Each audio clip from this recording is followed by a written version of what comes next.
nama saya Maya. Jika ada yang bertanya, momen apa dalam hidup seorang perempuan yang seharusnya paling berharga dan paling dijaga, tanpa ragu saya akan menjawab, hari-hari setelah melahirkan. Namun bagi saya, lebih dari 2 minggu masa nifas setelah melahirkan Bintang, putra pertama kami, terasa seperti sebuah jebakan yang dipasang dengan sangat rapi, sangat halus, dan sangat perlahan. Jebakan itu secara bertahap mendorong saya ke dalam perasaan terisolasi, sedih, dan kelelahan, tepat di dalam apartemen saya sendiri di kota Bekasi. Sebelum melahirkan, saya adalah seorang manajer operasional di sebuah perusahaan logistik besar di Cikarang. Saya terbiasa dengan tekanan, rapat yang padat, dan menyelesaikan segala sesuatu sendiri. Saya selalu berpikir bahwa saya adalah tipe wanita yang cukup kuat untuk melewati badai apapun. Namun ternyata, seorang perempuan yang baru saja melahirkan, dengan tubuh yang masih nyeri, pikiran yang masih gamang, sambil menggendong makhluk mungil merah di lengannya, memiliki kelemahan-kelemahan yang bahkan satu tatapan dingin saja cukup untuk merobek hatinya berkeping-keping. Hari-hari pertama setelah melahirkan, segalanya belum terlalu buruk. Ibu mertua saya, Ibu Wati, datang dari kampungnya di Jawa Tengah untuk merawat saya. Beliau adalah seorang pensiunan guru SD, tutur katanya terukur, dan di luar semua orang memujinya sebagai orang yang baik hati. Saat saya masih hamil, beliau sering menelepon untuk menasihati macam-macam, meminta saya menjaga kesehatan, dan berjanji akan mengurus semuanya setelah saya melahirkan. Suami saya, Bima, saat itu juga masih tampak seperti suami yang peduli. Sepulang kerja, ia langsung pulang ke rumah.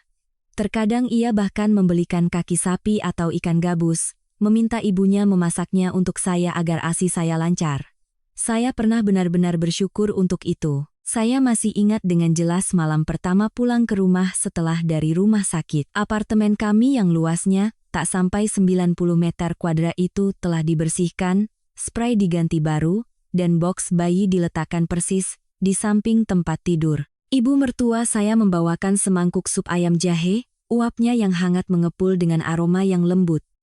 Beliau berkata, "Makan yang banyak ya, nak, biar pulih tenaganya. Kalau ada tenaga, baru ada ASI buat cucu ibu." Saat itu, saya hampir meneteskan air mata. Saya pikir saya beruntung. Saya pikir saya memiliki keluarga suami yang, meski tidak sempurna, masih memiliki cukup rasa kemanusiaan. Saya pikir kisah-kisah kejam antara mertua dan menantu di internet tidak akan pernah menimpa saya. Ternyata saya salah besar. Perubahan dimulai sejak hari adik ipar saya, Rini, datang membawa kopernya untuk tinggal bersama kami. Rini 3 tahun lebih muda dari saya. Setelah lulus D3, ia sering sekali ganti pekerjaan. Kali ini, ia bilang baru saja berhenti dari sebuah spa di Jakarta, ingin pulang untuk fokus belajar tes CPNS, sekaligus membantu ibunya merawat saya dan keponakan barunya. Suami saya sangat senang mendengarnya, mengatakan bahwa semakin banyak orang yang membantu akan semakin baik. Saat itu, saya sedang kesakitan karena jahitan pasca melahirkan.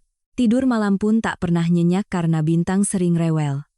Pikiran saya tidak cukup jernih untuk berpikir panjang. Saya hanya tersenyum tipis dan mengangguk. Sejak hari pertama Rini datang, ia sudah duduk di meja makan, mengerutkan dahi melihat mangkuk sup kaki sapi saya, lalu berkata, "Ibu masaknya begini terlalu berminyak. Zaman sekarang orang melewati nifas itu secara ilmiah, Bu. Nggak ada yang makan berlemak begini. Nanti ASINya tersumbat, terus berat badannya naik, susah langsing lagi." Ibu mertua saya ragu-ragu.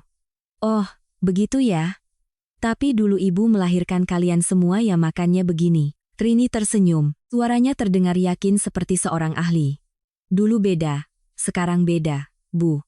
Dokter sekarang menyarankan makan yang ringan, sedikit minyak, dan proteinnya jangan berlebihan di tahap awal." Rini lihat di internet penjelasannya lengkap. Sambil berbicara, ia menoleh ke arah saya, tersenyum seolah sangat peduli. "Mbak Maya kan masih muda, nanti harus cantik lagi. Makannya sedikit saja biar cepat kembali langsing. Lagi pula, kalau ASI terlalu kental, bayinya juga susah mencerna." Mendengar itu, saya merasa sedikit tidak nyaman tapi belum berpikir macam-macam. Saya hanya berkata pelan, Kayaknya tetap harus makan cukup gizi biar ada ASI untuk Bintang. Rini mengangkat bahu. Cukup gizi, bukan berlebihan. Banyak orang menjadikan alasan melahirkan untuk makan sepuasnya. Nanti akhirnya jadi gemuk dan lemas. Ucapannya membuat saya kesal, tapi yang lebih mengejutkan adalah ibu mertua saya justru mengangguk-angguk seolah terpengaruh. Keesokan harinya, sup di mangkuk saya masih berisi daging, tapi kuahnya jauh lebih encer. Hari ketiga, supnya berganti menjadi sayur labu siam dengan tulang. Tulangnya pun hanya beberapa potong kecil. Hari berikutnya, hanya ada semangkuk kuah sayur daun katuk dengan sedikit daging cincang yang hampir larut semua. Saya menggendong Bintang di tempat tidur, makan sambil menenangkan diri. Mungkin ibu hanya memasak seadanya agar saya tidak bosan. Sampai suatu siang, di hadapan saya hanya ada semangkuk air rebusan labu siam yang bening, dengan beberapa potong labu mengapung lesu, dan beberapa tetes minyak di dasarnya. Saya memandangi mangkuk itu, lalu memandangi putra saya yang menggeliat di samping saya, meminta disusui. Hati saya tiba-tiba terasa dingin. Saya mencoba bertanya dengan lembut, "Bu, beberapa hari ini sepertinya porsi makan saya sedikit sekali." Bintang menyusu sepertinya tidak kenyang, jadi lebih rewel dari biasanya. "Apa ibu bisa memasakkan sedikit daging atau ikan untuk saya?" Belum sempat ibu mertua menjawab, Rini menyela dari ruang tamu. "Mbak jangan kebanyakan berhayal, deh. Bayi baru lahir itu rewel wajar. Jangan nanti makan banyak terus mengeluh gemuk, perut buncit, jelek." Ia bersandar di kusen pintu, melipat tangan, matanya memindai saya dari ujung kepala hingga ujung kaki. "Lagian, jujur ya, Mbak baru melahirkan tapi perutnya masih besar banget. Jadi, dikontrol sedikit itu sudah pas." Saya tertegun, rasa malu menjalari tulang punggung saya. Seorang perempuan yang baru saja melahirkan, tubuhnya masih bengkak, lukanya belum sembuh, malah diejek penampilannya di meja makan. Saya menoleh ke arah suami, berharap ia akan mengatakan sesuatu untuk membela saya. Tapi Bima hanya duduk di sofa, matanya masih terpaku pada ponselnya. Ia menjawab sekenanya, "Kalau Rini sudah cari tahu, ya dengarkan saja dia. Zaman sekarang kan merawat anak sudah modern." Satu kalimat ringan itu terasa seperti ada yang memukul dada saya dengan benda tumpul. Tidak sakit luar biasa, tapi cukup membuat jantung saya sesak. Sejak hari itu, segalanya menjadi semakin buruk. Makan siang, saya terkadang hanya bubur encer dengan sedikit sayuran. Makan malam adalah semangkuk sayur pepaya muda tanpa daging, tanpa ikan. Setiap kali saya bilang saya lapar, Rini selalu tertawa dan berkata, "Lapar sedikit itu bagus, biar badannya enteng, cepat pulih." Ibu mertua pun perlahan mengubah nada bicaranya, "Sabar sedikit ya, Maya. Anak-anak zaman sekarang kan sekolahnya tinggi, lebih tahu dari orang tua seperti ibu." Kalimat itu membuat saya sadar, di rumah ini, saya perlahan kehilangan hak untuk bersuara tentang tubuh saya sendiri. Namun, ketakutan yang sesungguhnya bukan datang dari makanan hambar itu. Ketakutan itu datang di tengah malam. Ketika saya menyusui Bintang, dan ia terus melepaskan puting lalu menangis menjerit-jerit. Tangan mungilnya meronta-ronta di depan dada ibunya karena lapar. Saya berganti posisi, menenangkannya, mencoba menahan air mata. Tapi semakin hari, saya semakin merasakan ASI saya berkurang. Payudara yang tadinya kencang menjadi cepat kempes. Anak saya belum lama menyusu sudah terkejut dan menangis. Setiap tangisannya seolah menyayat kulit saya, membuat saya panik, tak berdaya, dan menyalahkan diri sendiri hingga sesak napas. Suatu malam menjelang tengah malam, setelah hampir 1 jam berjuang dengan Bintang, saya kehabisan tenaga dan menggendongnya ke ruang tamu. Bima sedang bersantai sambil melihat ponsel, sementara Rini tiduran di sofa sambil mengecat kukunya. Saya berkata dengan suara bergetar, "Mas Bima, sepertinya ASI-ku benar-benar tidak cukup lagi. Besok tolong belikan makanan tambahan untukku, ya?" Aku takut Bintang kelaparan. Sebelum Bima menjawab, Rini sudah menyeringai. "Kalau nggak cukup, ASI ya kasih susu formula." "Apa susahnya sih? Lebay banget." Saya menoleh padanya. "Tapi kalau aku makan lebih cukup, mungkin hasilnya akan beda." Rini tertawa dingin. "Mbak jangan menyalahkan makanan. Menurutku, Mbak itu stres, makanya ASI-nya sedikit. Ibu memasakkan untuk Mbak seperti itu sudah bagus sekali." Saya menatap suami saya sekali lagi. Ia meletakkan ponselnya dan menghela napas. Sudahlah, kamu jangan stres begitu. Ibu sama Rini kan juga maunya yang terbaik untukmu. Maunya yang terbaik untukku. Kalimat itu lagi. Saya berdiri terpaku di tengah ruang tamu yang terang benderang, menggendong putra saya yang menangis hingga wajahnya memerah. Tiba-tiba saya merasa seperti orang asing yang tersesat di rumah orang lain. Tak ada yang benar-benar mendengarkan saya, tak ada yang peduli apakah anak ini kenyang atau tidak, dan tak ada yang melihat saya sedang tumbang hari demi hari. Malam itu, saat membawa Bintang kembali ke kamar, saya tiba-tiba memiliki firasat yang samar namun menakutkan. Semua yang terjadi ini bukan lagi sekadar perbedaan pandangan. Ini seperti sebuah paksaan yang terencana, lembut namun gigih, yang diam-diam memotong sedikit demi sedikit tenaga saya, sedikit demi sedikit harapan saya, dan saya tidak tahu sampai kapan saya bisa bertahan.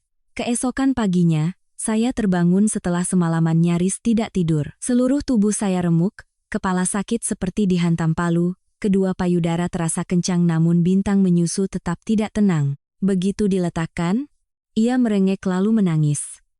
Tangisannya yang mungil itu menusuk langsung ke jantung saya, seolah mengingatkan bahwa saya sedang tak berdaya melihat anak saya kelaparan. Saya menggendongnya keluar kamar dan melihat ibu mertua sedang sibuk di dapur. Dalam momen langka itu, saya masih ingin mencoba sekali lagi. Saya berkata pada diri sendiri, mungkin beliau hanya terpengaruh oleh Rini sesaat. Mungkin jika saya bicara dengan sangat lembut, hatinya akan luluh. Saya berdiri di ambang pintu dapur, mencoba menjaga suara agar tetap tenang. Bu, semalam Bintang rewel sepanjang malam. Saya rasa ASI saya benar-benar berkurang. Apa hari ini ibu bisa memasakkan sedikit ikan pindang atau sup tulang untuk saya? Ibu mertua menoleh, tatapannya sempat goyah, tapi dengan cepat ia menghela napas. Kamu baru melahirkan, makan yang ringan saja, biar ASI-nya bersih. Ibu rasa kata-kata Rini ada benarnya juga. Sebelum saya sempat menimpali, Rini masuk dari luar, rambutnya dicepol tinggi, suaranya terdengar datar. Kan sudah Rini bilang, Mbak Maya itu harus perbaiki dulu psikologisnya. Tiap hari mengeluh lapar, mengeluh kurang ASI, dengarnya saja capek. Ia melirik bayi di gendongan saya lalu mengangkat bahu. Anak kecil menangis itu biasa. Masa setiap menangis disalahkan karena orang dewasa tidak memberinya makan? Saya mengepalkan tangan, tenggorokan saya tercekat. Saya tidak mengerti mengapa seseorang yang belum pernah melahirkan bisa mengucapkan kata-kata sedingin itu. Lebih tidak mengerti lagi mengapa ibu mertua saya yang berdiri di sana hanya diam saja. Sarapan saya pagi itu adalah semangkuk bubur nasi putih encer, ditambah sepiring kecil sayuran rebus yang dicocol kecap asin. Saya memandangi hidangan itu, hati saya membeku. Setelah melahirkan, tubuh selalu terasa lapar, tapi di hadapan saya adalah makanan, yang bahkan lebih sederhana dari makanan orang sakit. Saya mencoba makan sesendok demi sesendok, sambil mendengar tangisan anak saya di kamar. Air mata mengalir begitu saja. Bima keluar dari kamar tidur, kemejanya rapi, di tangannya ada tas kerja. Ia melihat mangkuk bubur saya, lalu menatap saya, seolah menyadari ada yang tidak beres. Saya segera meletakkan sendok, menatap lurus ke arahnya. Mas Bima, aku serius, aku sudah tidak tahan lagi. Aku perlu makan lebih banyak. Bintang juga butuh ASI dariku. Bima mengerutkan dahi, belum sempat bicara, Rini sudah menyela. Mas, Mbak Ipar mulai lagi. Tuh, cuma urusan makan saja, setiap hari dibikin tegang. Saya menoleh padanya, tak bisa menahan diri lagi. Kamu jangan bicara seolah-olah aku yang memulai pertengkaran. Yang melahirkan itu aku, yang begadang semalaman menggendong anak kelaparan juga aku. Wajah Rini langsung menegang. Mbak ngomong begitu maksudnya apa? Aku sama ibu sudah capek-capek merawat Mbak berhari-hari, masih kurang? Bima meletakkan tasnya di meja, suaranya mulai kehilangan kesabaran. Sudah, pagi-pagi sudah ribut. Mendengar kalimat itu, hati saya hancur. Saya tidak butuh dia membentak siapapun, saya juga tidak butuh dia terlalu membela saya. Saya hanya butuh dia melihat mangkuk bubur putih itu, melihat wajah pucat istrinya, melihat anaknya yang menangis merah di kamar. Saya hanya butuh dia mengucapkan satu kalimat yang adil, tapi ia tidak melakukannya. Ia mengusap keningnya dan menghela napas. Kamu makan seadanya dulu saja beberapa hari ini. Kalau kurang ASI, ia beli susu formula. Aku harus berangkat kerja sekarang, jangan bikin aku pusing. Selesai berkata, ia mengambil tasnya dan berjalan keluar. Pintu yang tertutup itu seiring dengan sesuatu di dalam hati saya, yang jatuh sangat dalam. Saya duduk di sana, di depan mangkuk bubur yang sudah dingin, merasa diri saya konyol sekaligus menyedihkan. Ternyata di mata suami saya, urusan saya lapar dan anak saya kurang ASI hanyalah sebuah gangguan yang membuatnya pusing. Sejak hari itu, saya tidak lagi bertanya. Saya mulai mengamati diam-diam. Mengamati Rini yang setiap hari memesan boba dan sate untuk dimakan di kamarnya. Mengamati ibu mertua yang selalu menyisihkan makanan layak untuk Bima, sementara porsi saya semakin lama semakin ala kadarnya. Mengamati cara mereka berdua menatap saya. Seolah saya adalah orang yang harus berterima kasih karena diberi tumpangan, bukan seorang menantu yang baru saja melahirkan anak untuk keluarga ini. Sore harinya, Bintang rewel luar biasa. Saya menenangkannya tak kunjung berhasil, terpaksa menggendongnya mondar-mandir di ruang tamu. Ibu mertua yang sedang menyiangi sayuran mulai tampak tidak sabar. Rini yang sedang bermain ponsel tiba-tiba mengerutkan dahi. Mbak Maya gendongnya gimana sih? Kok anaknya nangis terus? Mbak makin panik, dia makin nangis. Tahu, saya menoleh padanya, suara saya lelah hingga serak. Dia lapar. Rini tertawa sinis. Mbak ini suka sekali melebih-lebihkan. Tepat saat itu, Bintang menangis hingga terdiam, wajahnya memerah, tangan mungilnya meronta-ronta di udara. Melihat anak saya seperti itu, seluruh kesabaran dalam diri saya tiba-tiba hancur berkeping-keping. Saya memeluknya erat, rasa sakit dan amarah membuncah. Untuk pertama kalinya saya mengerti satu hal. Jika saya terus diam, yang menderita bukan hanya saya, tapi juga anak saya. Malam itu, ketika semua orang sudah masuk ke kamar masing-masing, saya diam-diam membuka ponsel dan mencari nomor kakak laki-laki saya. Jari saya gemetar hingga nyaris salah menekan beberapa kali. Saya tahu, begitu panggilan ini saya buat, segalanya tidak akan sama lagi. Layar ponsel menyala dalam kegelapan, memancarkan cahaya dingin ke tangan saya yang gemetar. Bintang, yang lelah menangis, baru saja terlelap di boksnya di samping tempat tidur. Saya duduk bersandar di kepala ranjang, mendengar dengan jelas detak jantung saya yang berat di dalam dada. Menelepon kakak saya, Mas Andra, adalah hal yang sudah saya pikirkan sejak 2 hari lalu. Tapi berkali-kali saya memaksa diri untuk tidak melakukannya. Meyakinkan diri bahwa mungkin jika saya bersabar beberapa hari lagi, segalanya akan membaik. Tapi malam ini, saat melihat anak saya menangis lemah karena lapar, saya tahu saya tidak punya pilihan lain. Saya menekan tombol panggil. Nada sambung berdering sangat lama. Saya pikir ia sedang rapat atau sudah tidur, karena di sana zona waktunya berbeda. Tepat saat saya hendak mematikan, dari seberang terdengar suara. Lalu suara Mas Andra terdengar, sedikit serak karena lelah, tapi tetap hangat dan jelas. Maya, kok jam segini belum tidur? Hanya satu kalimat itu. Seluruh benteng pertahanan yang saya bangun selama berhari-hari seketika retak. Saya membuka mulut untuk bicara, tapi tenggorokan saya tercekat, tak ada satu suara pun yang keluar.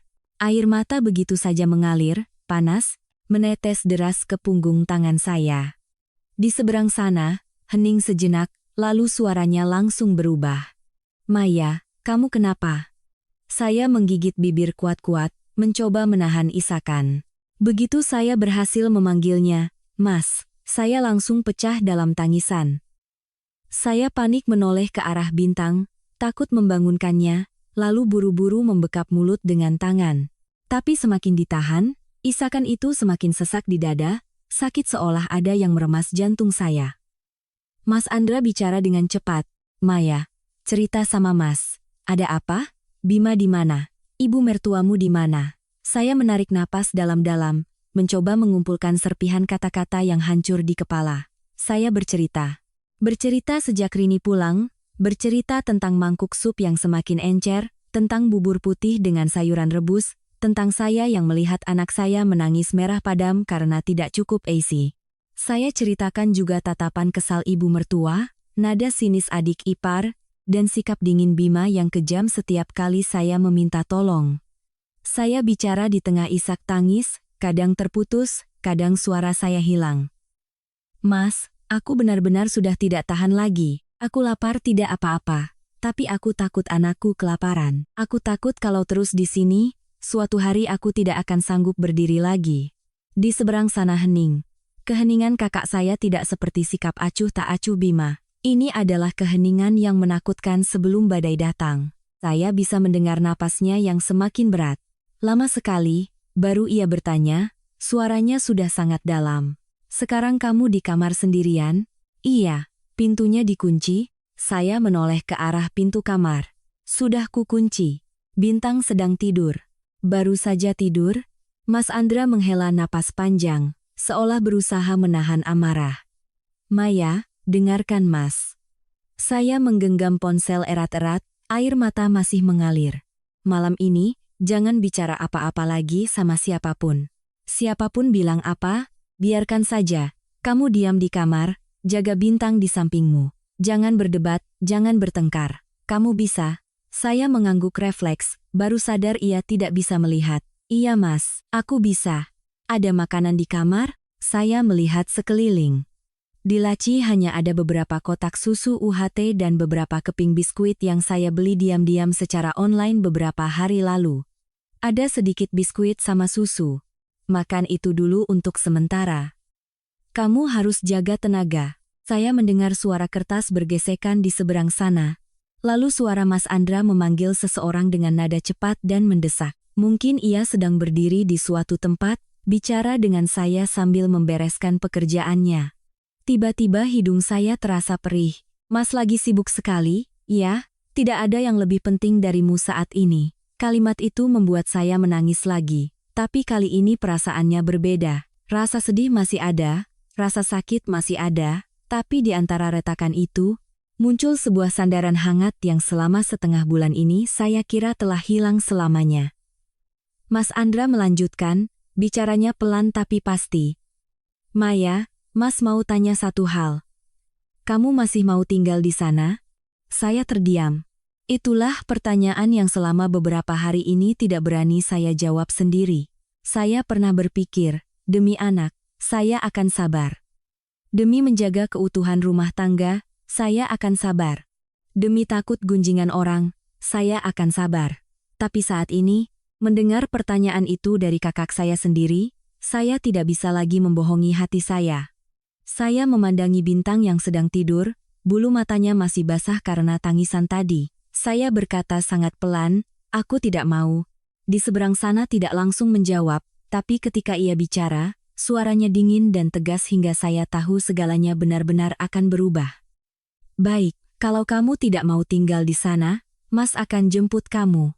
Saya panik. Tapi Mas kan lagi di Surabaya dinas. Pulang ke sini kan tidak cepat. Itu biar Mas yang urus. Mas, aku tidak mau memperbesar masalah. Mas Andra memotong. Mereka sudah membiarkan kamu dan anakmu menderita sampai sejauh ini. Ini bukan lagi masalah kecil. Saya menggigit bibir, air mata kembali jatuh. Ia melanjutkan, Mas pesan tiket penerbangan paling pagi.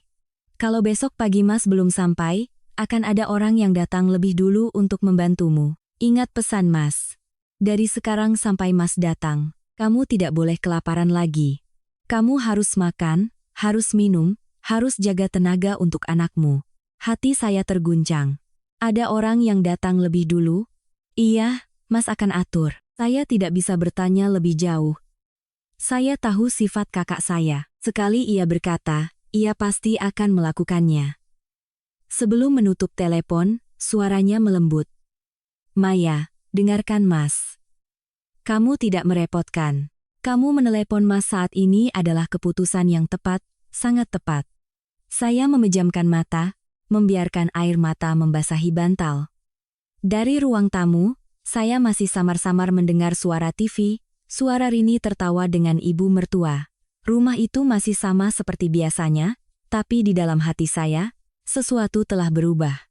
Keputusasaan yang mencengkeram saya selama berhari-hari masih ada, tapi terselip di antaranya adalah perasaan menanti. Saya tidak tahu apa yang akan terjadi besok. Saya hanya tahu, Untuk pertama kalinya setelah sekian banyak malam, saya tidak lagi merasa sendirian.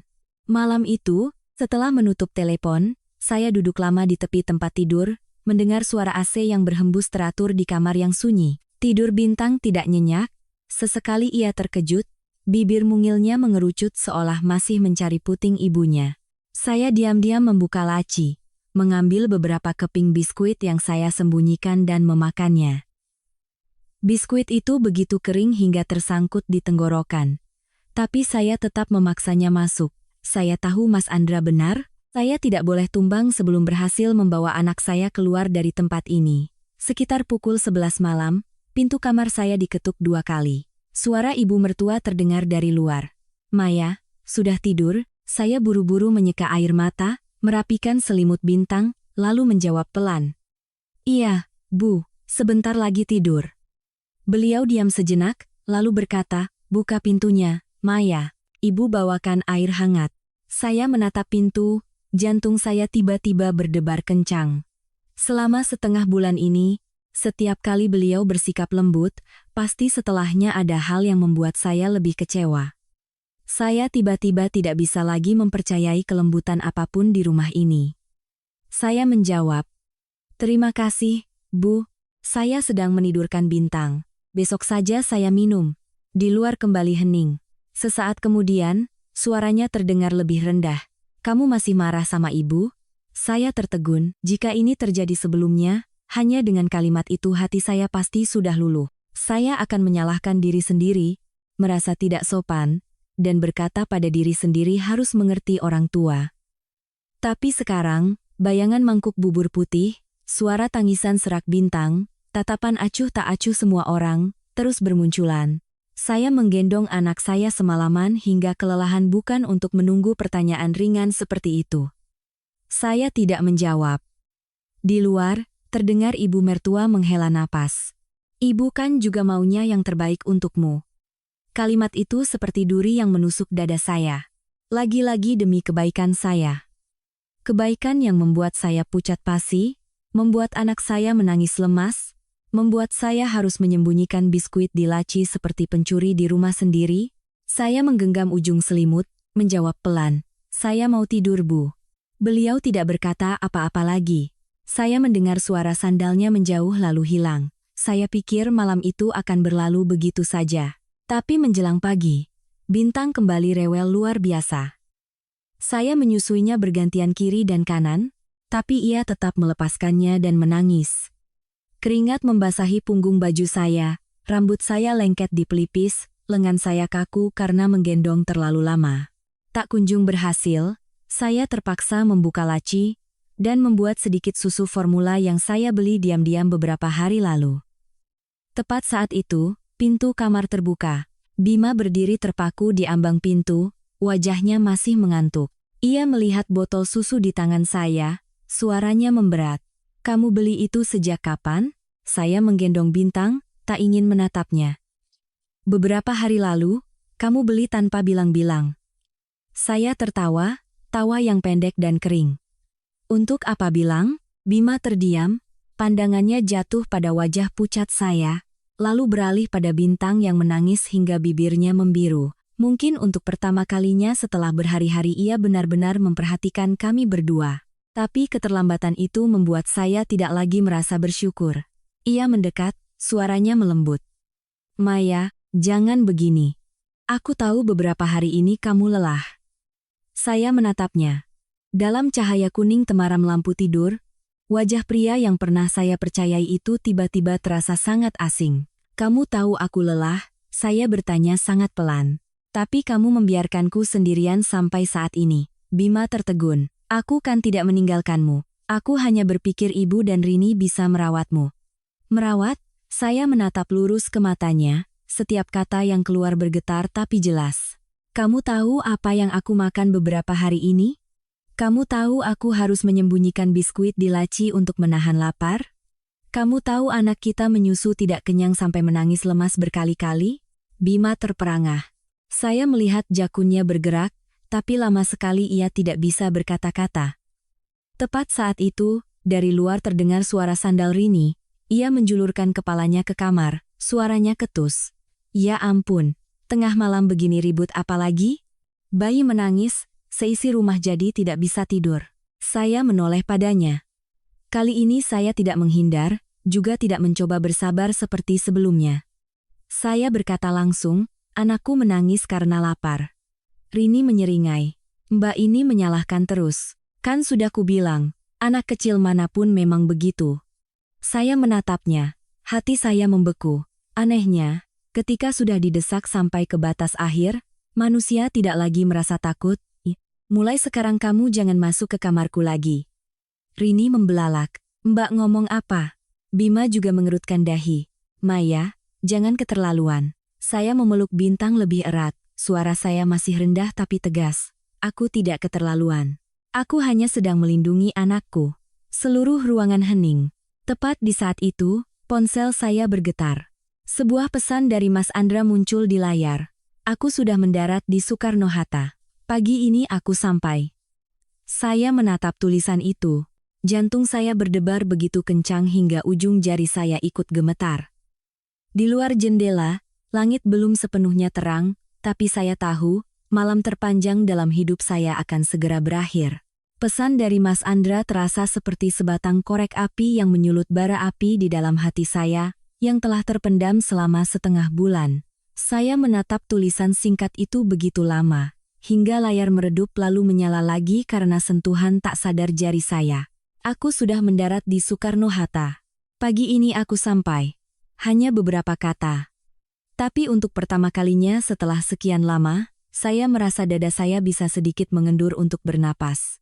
Namun di samping kelegaan, ada juga perasaan tegang seperti senar gitar. Saya tahu, sejak saat ini, segalanya tidak akan bisa kembali seperti semula. Bima masih berdiri di samping tempat tidur, menatap saya lekat-lekat. Mas Andra kirim pesan apa? Saya mematikan layar, menggendong Bintang dan bergeser ke kepala ranjang. Bukan apa-apa. Rini berdiri di luar pintu, matanya bolak-balik menatap saya dan Bima, jelas mencoba menebak-nebak. Ia tertawa hambar. Ada apa sih disembunyikan begitu? Di rumah ini kan tidak ada yang menyakiti Mbak, kok sikapnya seperti korban penganiayaan? Saya tidak menjawab. Untuk pertama kalinya, saya merasa tidak lagi ingin berdebat dengannya. Semua penjelasan saat ini tidak ada artinya. Orang yang sengaja tidak mau mengerti, diberi penjelasan sebanyak apapun akan sia-sia. Saya hanya menunduk menatap putra saya, yang sedang menyusu dari botol dengan rakus. Tenggorokan kecilnya menelan tegukan demi tegukan, kakinya menendang-nendang pelan di pangkuan saya. Melihatnya menghabiskan hampir setengah botol tanpa mau melepaskannya, hati saya perih. Ternyata anak saya sudah begitu laparnya. Bima juga melihatnya, wajahnya berubah pucat. Anak kita selapar itu? Saya mengangkat kepala, menatapnya dengan pandangan kosong.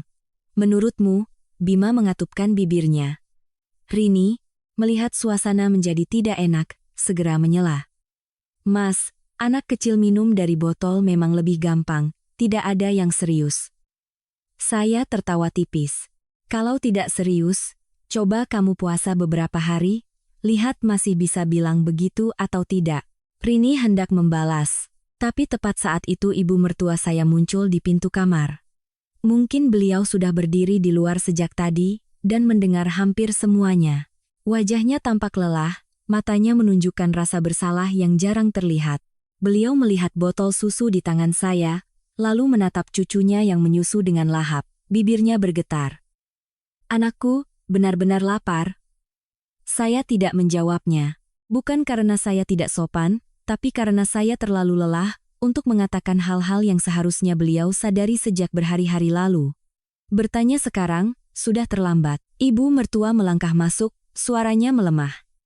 Maya, ibu tidak menyangka akan jadi begini. Rini langsung menimpali.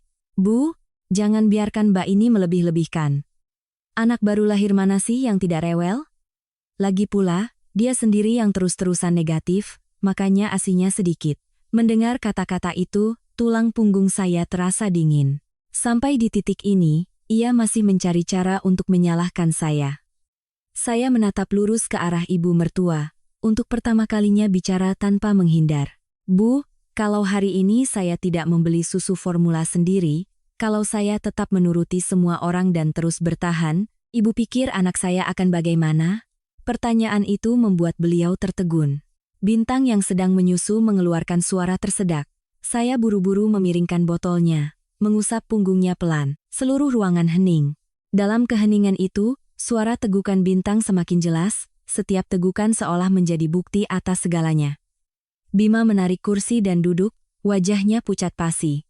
Sesaat kemudian, ia berkata pelan, "Maya, aku minta maaf." Saya menatapnya. Itulah permintaan maaf pertama yang saya dengar darinya setelah semua yang terjadi. Tapi anehnya, saya tidak merasa lega. Mungkin karena permintaan maaf itu datang setelah terlalu banyak permintaan tolong saya yang sia-sia. Rasanya seperti sebuah plester yang ditempelkan pada luka yang sudah bernanah, tidak lagi cukup untuk membuat saya percaya. Saya bertanya, "Kamu minta maaf untuk apa?" Bima tercekat. Aku tidak memperhatikan." Saya mengangguk, mata saya perih. "Benar, kamu tidak memperhatikan. Kamu tidak memperhatikan istrimu setiap hari hanya makan bubur dan sayur.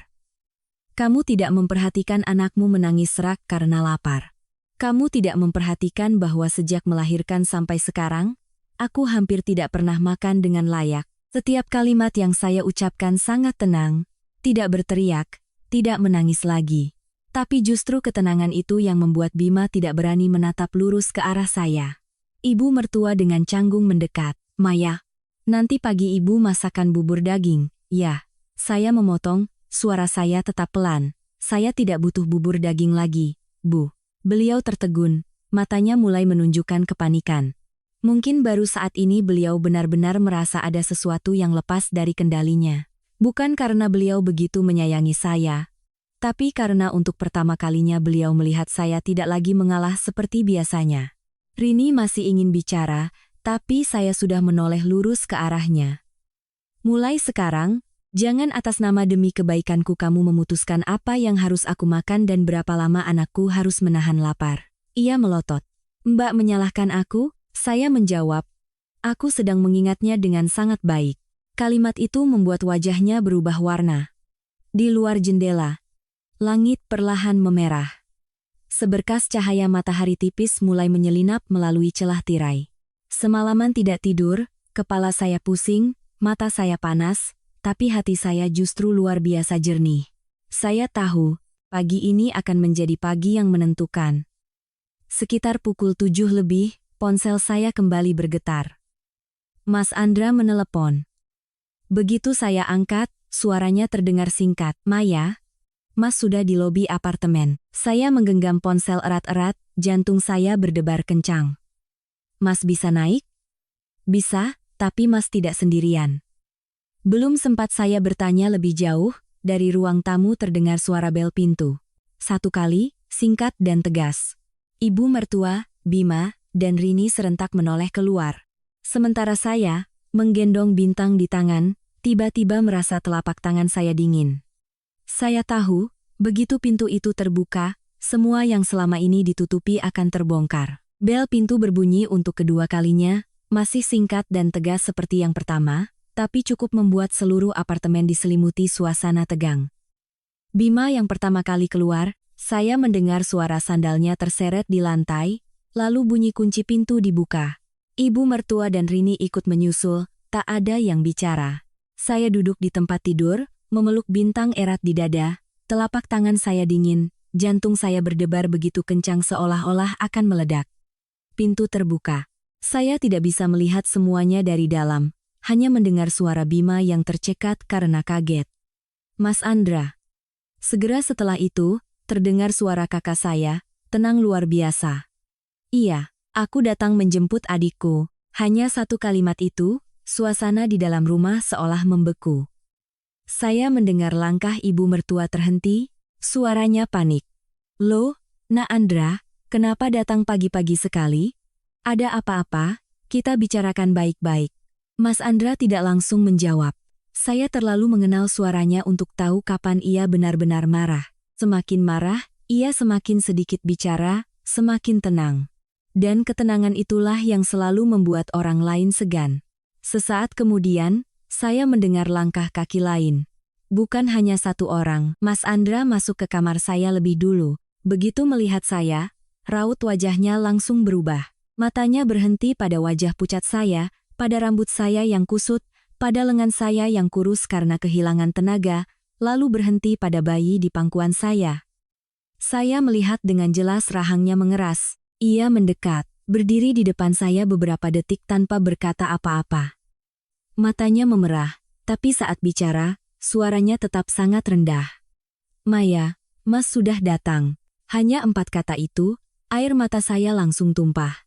Saya kira saya sudah kehabisan air mata, tapi saat melihat kakak saya benar-benar berdiri di depan saya tetap tidak bisa menahannya. Mas Andra membungkuk, satu tangannya menepuk bahu saya dengan lembut. Tidak apa-apa lagi, ada Mas di sini.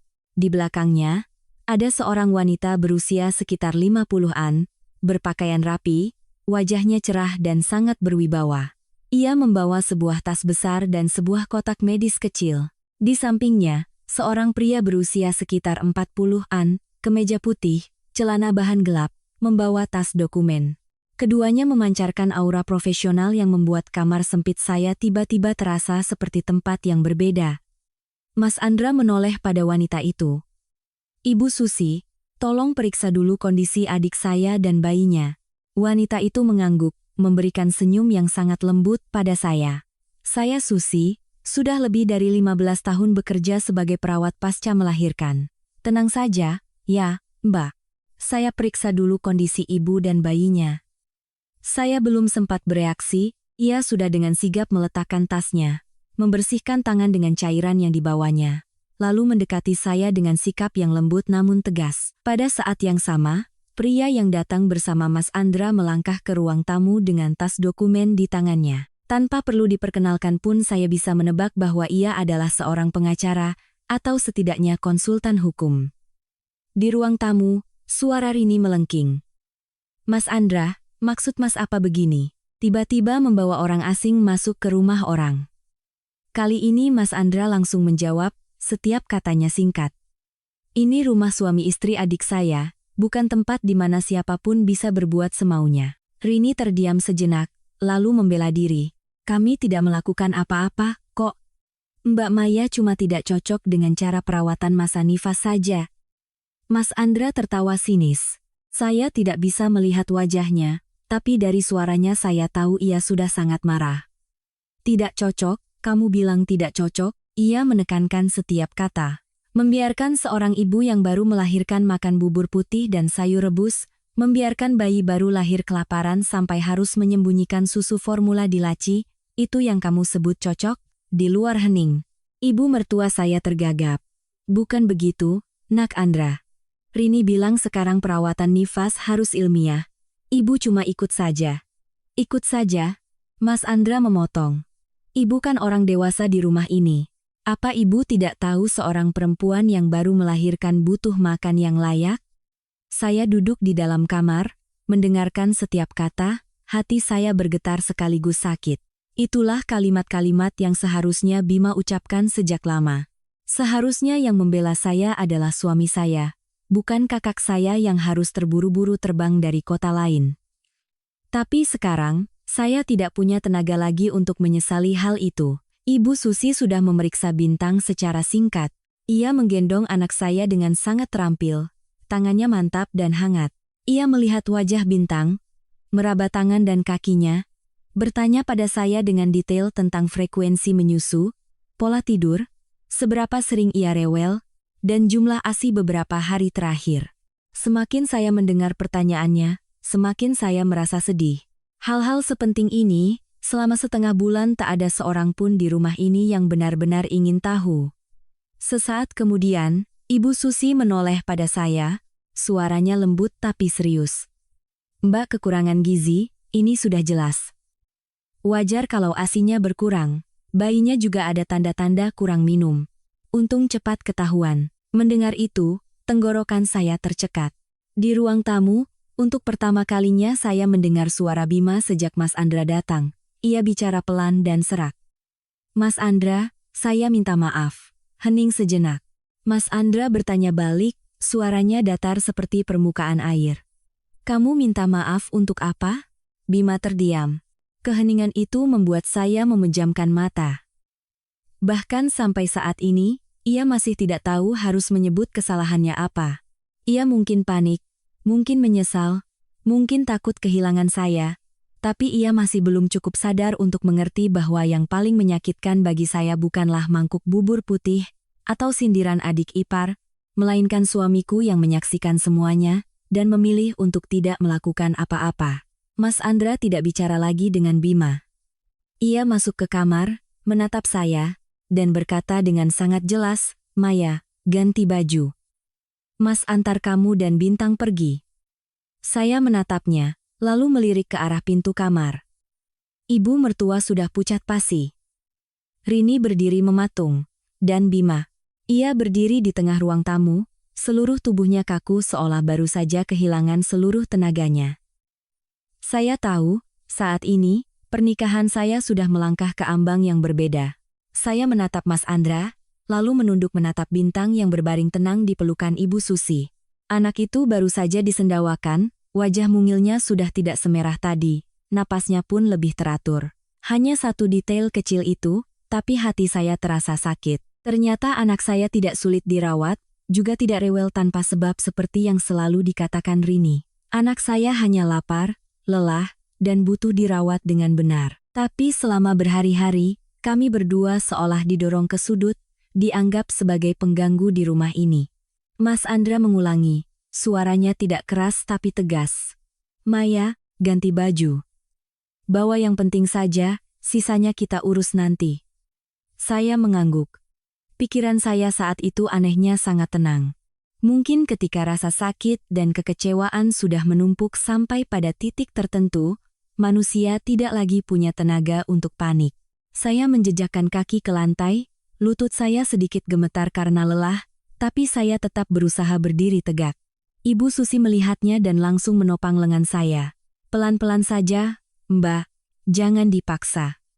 Saya membuka lemari, mengambil beberapa setel pakaian saya, baju-baju Bintang, beberapa handuk kecil, popok, botol susu, dan kaleng susu formula yang masih setengah.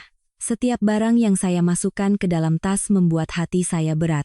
Ini adalah rumah saya, tempat yang dulu dengan semangat saya pilih sendiri gordennya, spraynya, box bayinya, saat masih hamil. Tapi sekarang, saya sedang mengemasi barang seperti orang yang harus pergi diam-diam. Di luar ruang tamu, suasana tegang hingga sesak. Ibu mertua saya mulai panik. "Maya, jangan perbesar masalah begini. Ada apa-apa kita bicarakan pelan-pelan. Ibu tahu ibu salah beberapa hari ini, ibu akan perbaiki." Saya tidak menoleh, hanya terus melipat pakaian. Rini tidak bisa lagi menahan ketenangannya, suaranya menajam. "Mas Andra, Mas bawa Mbak Maya pergi begini artinya mau semua tetangga lihat dan berpikir keluarga kami menganiaya menantu, begitu? Orang luar yang tidak tahu apa-apa nanti bisa menyebar gosip." Mas Andra menjawab dengan suara dingin. "Kamu masih takut dengan pikiran orang luar?" Rini tercekat. "Kukira kamu hanya peduli dengan kebenaran versimu sendiri." Saya mendengarnya sambil terus berkemas. Berapa hari ini saya telah lelah menunggu satu kalimat pembelaan dari suami saya. Tidak ada. Sekarang, setiap kata yang menuntut keadilan untuk saya justru diucapkan oleh kakak saya. Semakin saya memikirkannya, semakin hampa hati saya. Bima berdiri di pintu kamar, menatap saya mengemasi barang, wajahnya jelas panik. "Maya," panggilnya pelan. Saya tidak menjawab. Ia melangkah maju. "Apa kamu harus pergi?" Saya berhenti sejenak, lalu mengangkat kepala menatapnya. Wajahnya pucat, matanya cekung seolah hanya dalam satu pagi ia telah menua beberapa tahun. Tapi penderitaannya itu tidak membuat saya luluh seperti dulu. Saya bertanya, "Kalau hari ini Mas Andra tidak datang, apa kamu akan membiarkanku pergi?" Bima kaku, tatapannya goyah. Saya tertawa hambar. "Kamu tidak bisa menjawabnya, kan?" "Bukan begitu," suaranya serak.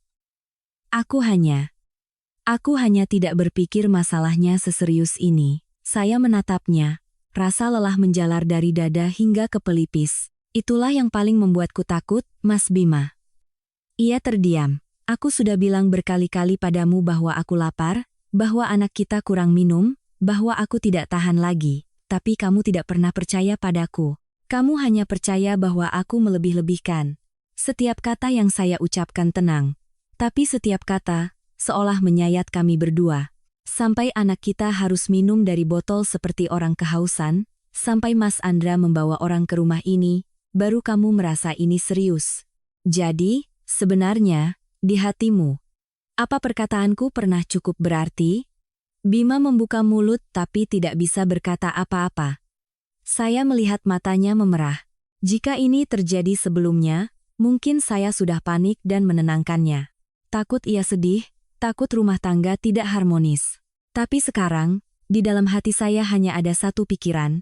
Saya harus membawa anak saya keluar dari tempat ini terlebih dahulu. Ibu mertua tiba-tiba masuk ke kamar dengan cepat, tangannya gemetar. Maya, ibu minta maaf, saya tertegun. Itulah pertama kalinya beliau mengucapkan 3 kata itu secara langsung pada saya. Beliau tercekat. Ibu tidak sengaja menyakitimu. Ibu benar-benar tidak berpikir akan jadi begini. Ibu hanya mengira Rini lebih tahu banyak. Ibu menuruti dia. Ibu salah. Saya menatapnya. Perasaan aneh muncul di hati saya. Bukan rasa puas, juga bukan pengampunan. Hanya sebuah kepedihan yang terlalu besar. Jika permintaan maaf ini datang beberapa hari lebih awal, mungkin saya masih punya cukup kepercayaan untuk luluh. Tapi sekarang, setelah malam-malam memeluk anak menangis hingga kehabisan air mata, setelah setiap suapan makanan yang membuat tangan saya gemetar karena lapar, saya tidak berani lagi mempertaruhkan kesehatan saya dan anak saya pada janji akan diperbaiki. Saya berkata pelan, saya percaya ibu tidak berniat jahat, tapi itu tidak mengurangi rasa sakit saya. Beliau terdiam, air mata mengalir. Di ruang tamu, pria yang datang bersama Mas Andra akhirnya angkat bicara. Suaranya tenang dan jelas. Selamat pagi, Pak Bima. Saya pengacara pribadi dari Pak Andra. Hari ini saya ikut untuk membantu mendokumentasikan kondisi terkini dari Ibu Maya dan bayinya, sekaligus untuk mengklarifikasi beberapa masalah terkait hak-hak beliau selama masa nifas. Mendengar kata pengacara, seluruh rumah seolah disiram air es, Rini pucat pasi. Perlu sampai sejauh itu? Pengacara itu menatapnya, tatapannya tenang tapi tajam. Ketika kesehatan seorang ibu dan bayi yang baru lahir sudah terpengaruh, maka apapun yang berkaitan dengan hak, tanggung jawab, dan konsekuensi hukum bukan lagi masalah kecil. Tidak ada yang bicara lagi. Saya menutup resleting tas saya. Ibu Susi sudah menggendong Bintang, siap menunggu. Mas Andra maju mengambil tas dari saya, gerakannya sigap dan tegas.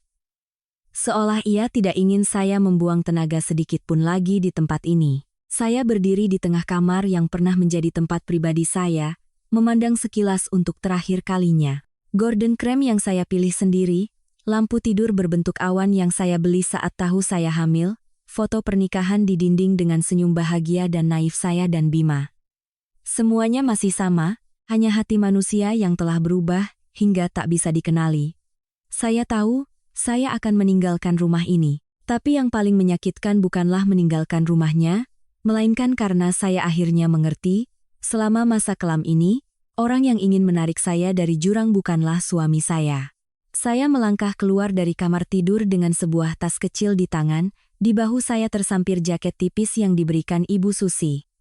Bintang digendong dengan sangat mantap olehnya, kepala anak saya bersandar di lekuk lengannya, tidur nyenyak setelah kenyang.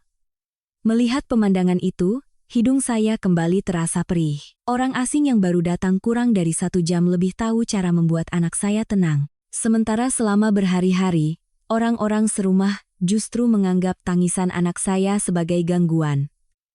Ruang tamu terang benderang, tapi suasananya berat seperti ditimpa batu. Ibu mertua saya duduk di tepi sofa, matanya merah, tangannya meremas-remas. Rini bersandar di dinding, wajahnya pucat, tapi matanya masih memancarkan pembelaan diri. Sementara Bima berdiri di tengah ruangan, seolah bingung antara harus maju menahan saya, atau mundur untuk menjaga sisa harga dirinya. Mas Andra berjalan di depan, membuka jalan. Pengacaranya berdiri di dekat pintu, wajahnya tenang tapi serius. Ibu Susi menggendong Bintang di belakang saya, Posisi mereka yang mengelilingi saya membuat saya merasa dilindungi, sangat rapat, sangat kokoh.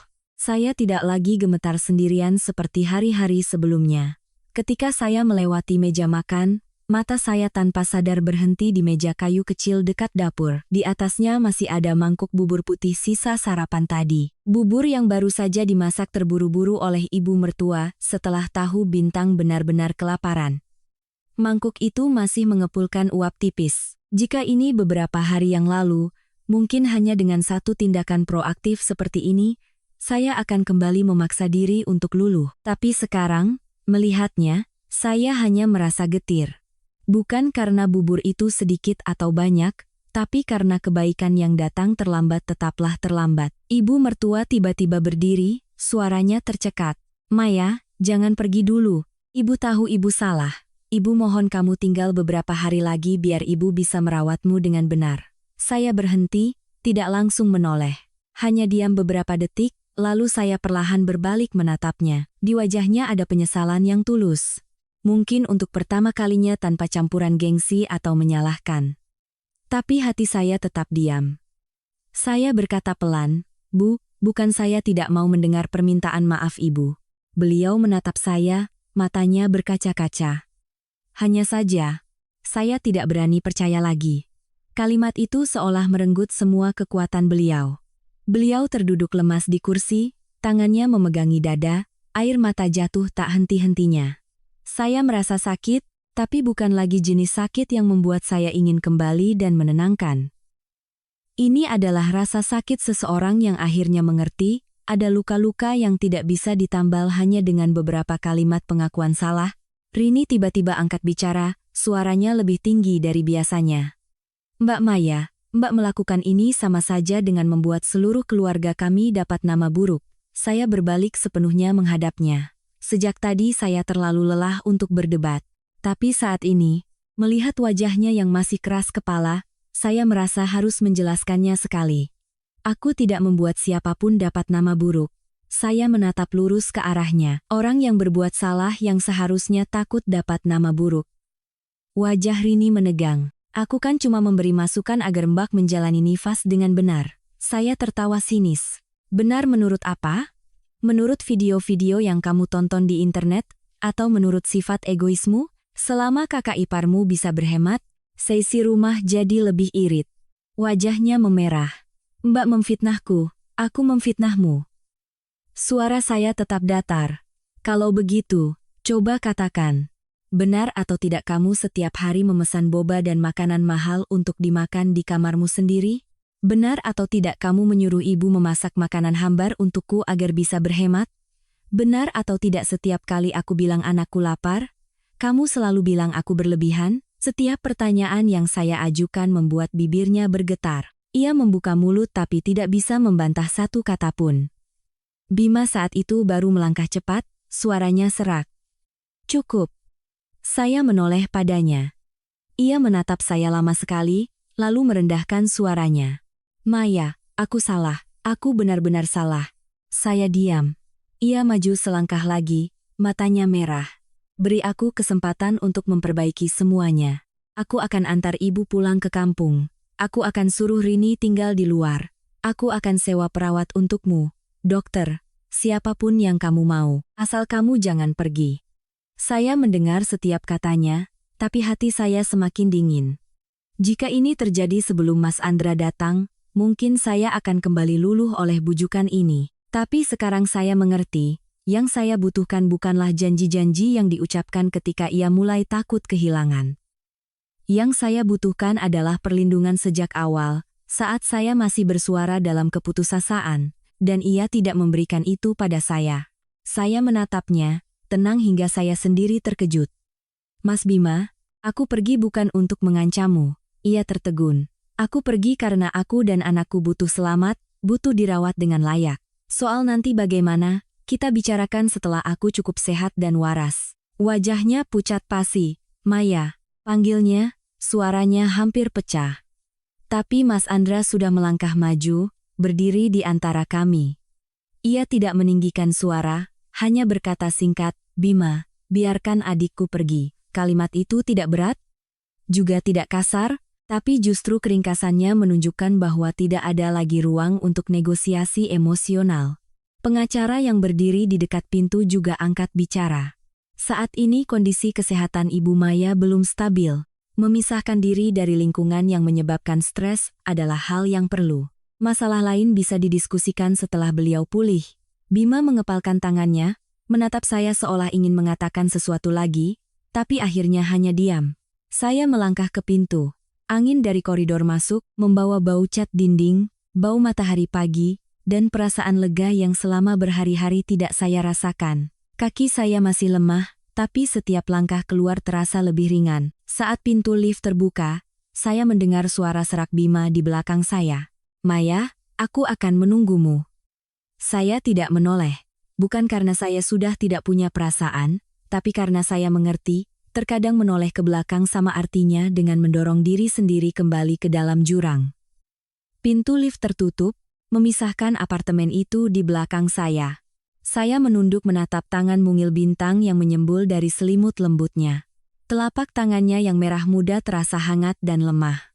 Saya menyentuh jari-jarinya dengan lembut, lalu memejamkan mata. Untuk pertama kalinya setelah sekian lama, saya tahu saya benar-benar sedang meninggalkan kegelapan. Mobil berhenti di depan sebuah hotel besar di tepi sungai di pusat kota. Saya duduk di dalam mobil beberapa detik sebelum cukup kuat untuk turun. Ibu Susi menggendong Bintang lebih dulu.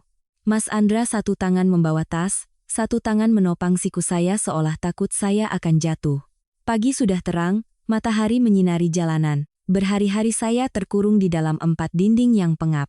Sekarang, tiba-tiba menyentuh cahaya luar, hati saya merasakan perasaan aneh sekaligus pedih.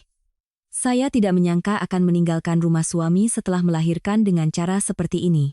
Kamar yang dipesan Mas Andra adalah sebuah service apartment yang luas di lantai atas.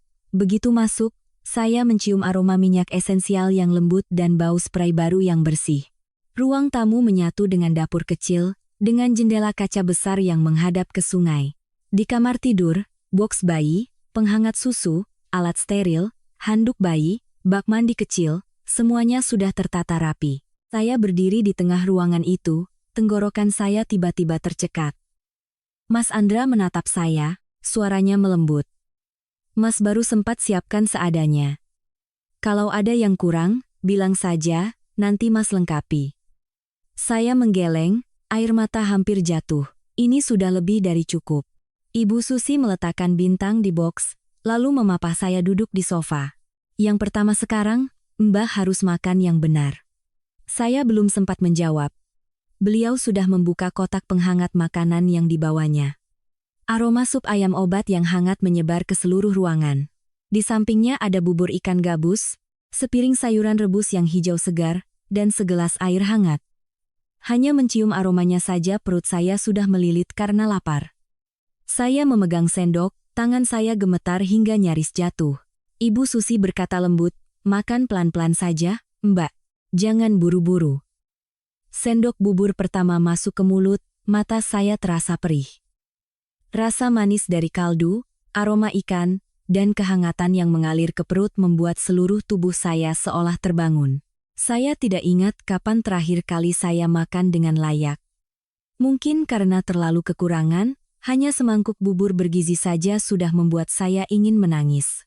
Mas Andra duduk di seberang, menatap saya makan tanpa berkata apa-apa, tapi saya tahu ia sedih. Ia belum pernah melihat adiknya sehancur ini. Saya baru makan setengah mangkuk saat Bintang di boks mulai merengek. Ibu Susi mendekat, menggendongnya, memeriksa sebentar lalu berkata pada saya, "Mbak makan beberapa suap lagi. Nanti saya bantu untuk menyusui lagi. Kalau tubuh Mbak punya energi, ASI akan keluar lagi perlahan." Saya mengangguk. Dalam ketenangan dan profesionalisme Ibu Susi, untuk pertama kalinya setelah sekian lama, saya merasa menjadi seorang ibu bukan lagi mimpi buruk yang hanya berisi rasa sakit dan panik, tetap melelahkan, tapi setidaknya tidak lagi dikelilingi oleh sikap dingin dan penghakiman. Setelah saya selesai makan, Ibu Susi memeriksa kesehatan saya lebih teliti. Ia mengukur suhu, melihat raut wajah, bertanya tentang tidur, kondisi payudara yang nyeri, dan jumlah darah nifas. Lalu ia meminta saya berbaring agar ia bisa membantu melancarkan saluran ASI. Awalnya saya malu, tapi saat ia melakukannya sambil menjelaskan dengan detail, saya perlahan rileks. Saat rasa kencang dan nyeri mereda, saya baru sadar bahwa saya telah menahan sakit selama berhari-hari tanpa ada yang benar-benar peduli. Ibu Susi menatap saya, suaranya penuh iba sekaligus teguran. Mbak sudah jelas kekurangan gizi. Ibu yang baru melahirkan dibiarkan kurang nutrisi begini sangat berbahaya. Bukan cuma ASI yang sedikit, tapi juga gampang depresi, susah tidur, dan cepat sekali drop. Saya memalingkan wajah, mata saya panas. Sebenarnya saya sudah merasakannya sejak beberapa hari lalu. Saya mudah marah, mudah tersinggung. Setiap melihat bintang menangis hati saya sesak. Seringkali saat menggendongnya di tengah malam, saya merasa seluruh ruangan akan runtuh menimpa saya. Hanya saja, di rumah itu, saya tidak berani mengatakannya. Saya takut mereka akan bilang saya lemah, atau terlalu banyak pikiran. Mas Andra, yang berdiri di dekat jendela dan mendengar semuanya, sesaat kemudian angkat bicara. Maya, kamu istirahat saja, urusan lain biar Mas yang tangani. Saya menatapnya. Mas mau melakukan apa? Ia diam beberapa detik, lalu duduk di hadapan saya. Ada beberapa hal yang perlu kamu tahu. Saya merasakan jantung saya berdebar. Ia berkata perlahan. Pagi ini dalam perjalanan ke sini, Mas sudah minta orang untuk memeriksa beberapa hal terkait Bima dan keluarganya. Saya tertegun. Saya tahu kakak saya pengusaha besar, relasinya luas, tapi saya tidak menyangka ia bertindak secepat ini. Mas Andra melanjutkan, soal kamu diperlakukan buruk selama masa nifas, Mas tidak akan diam saja. Tapi yang lebih membuat Mas curiga adalah kenapa semuanya berubah begitu cepat setelah Rini pulang. Saya menahan napas, menatapnya. Tatapan Mas Andra menjadi dalam. Ada kemungkinan masalah ini bukan hanya karena dia suka ikut campur atau egois, tapi di baliknya ada urusan uang. Dua kata terakhir itu membuat punggung saya terasa dingin. Saya tiba-tiba teringat tatapan tajam Rini setiap kali saya meminta makan lebih. Teringat caranya selalu menekankan soal berhemat, soal Mas Bima kerja keras, soal biaya merawat anak sekarang mahal. Saat itu saya hanya berpikir ia jahat. Tapi sekarang mendengar Mas Andra berkata begitu, hati saya tiba-tiba memiliki firasat buruk. Mungkin mangkuk-mangkuk bubur putih dan sindiran yang saya terima bukan hanya kedengkian biasa, melainkan pertanda dari sesuatu yang lain, yang lebih dalam, lebih kotor, dan jauh lebih menakutkan. Saya duduk terdiam di sofa, kedua tangan tanpa sadar meremas selimut tipis di pangkuan saya. Di luar jendela kaca, matahari sudah meninggi, permukaan sungai berkilauan. Di dalam ruangan yang bersih, tenang, dan beraroma obat herbal ini, seharusnya saya merasa lega. Tapi kalimat Mas Andra seperti batu yang dilempar ke permukaan air yang baru saja tenang di hati saya, membuat semua emosi kembali bergejolak. Saya menatapnya. Urusan uang bagaimana, Mas? Mas Andra tidak langsung menjawab. Ia mengambil setumpuk kertas dari tasnya, meletakkannya di meja, lalu menatap saya seolah menimbang-nimbang sejauh mana ia harus bicara, agar saya tidak syok. Tapi mungkin ia juga mengerti, setelah semua yang saya lalui, saya lebih butuh kebenaran daripada penghiburan. Mas belum mau menyimpulkan terlalu cepat, katanya perlahan. Tapi orang Mas memeriksa secara singkat dan menemukan bahwa dalam 3 bulan terakhir, Rini menghabiskan uang dalam jumlah besar, bukan seperti pengeluaran biasa. Saya tertegun. Untuk apa? Pakaian bermerek, kosmetik mahal, makan di tempat-tempat yang tidak murah. Ada juga beberapa transferan besar ke seseorang bernama Doni. Saya mengerutkan dahi. Doni siapa? Pacarnya? Kata Mas Andra lugas. Atau setidaknya pria yang sedang dekat dengannya. Punggung saya terasa dingin. Di rumah, Rini selalu mengeluh tidak punya pekerjaan, stres, dan harus berhemat. Bahkan setiap kali saya membeli beberapa perlengkapan untuk bintang, ia menyindir saya boros. Tapi di belakang, ia menghabiskan uang seperti air. Saya menatapnya. Tapi dia dapat uang dari mana? Mas Andra menatap lurus ke arah saya.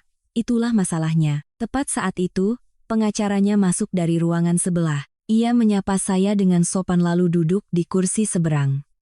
Di tangannya ada sebuah map tipis. Ia berkata, Ibu Maya, saya izin bicara sebentar agar Ibu memahami situasinya. Ini baru informasi awal, belum kesimpulan final. Tapi menurut penelusuran transaksi beberapa waktu terakhir, ada indikasi bahwa Pak Bima telah beberapa kali mentransfer uang kepada adiknya. Mendengar itu, tenggorokan saya kering. Berapa banyak? Pengacara itu membuka satu lembar kertas. Totalnya hampir 200 juta rupiah dalam waktu kurang dari 3 bulan. Saya membeku. 200 juta. Angka itu seperti palu yang menghantam kepala saya. Saya dan Bima bukan keluarga kaya yang bisa menghabiskan 200 juta begitu saja.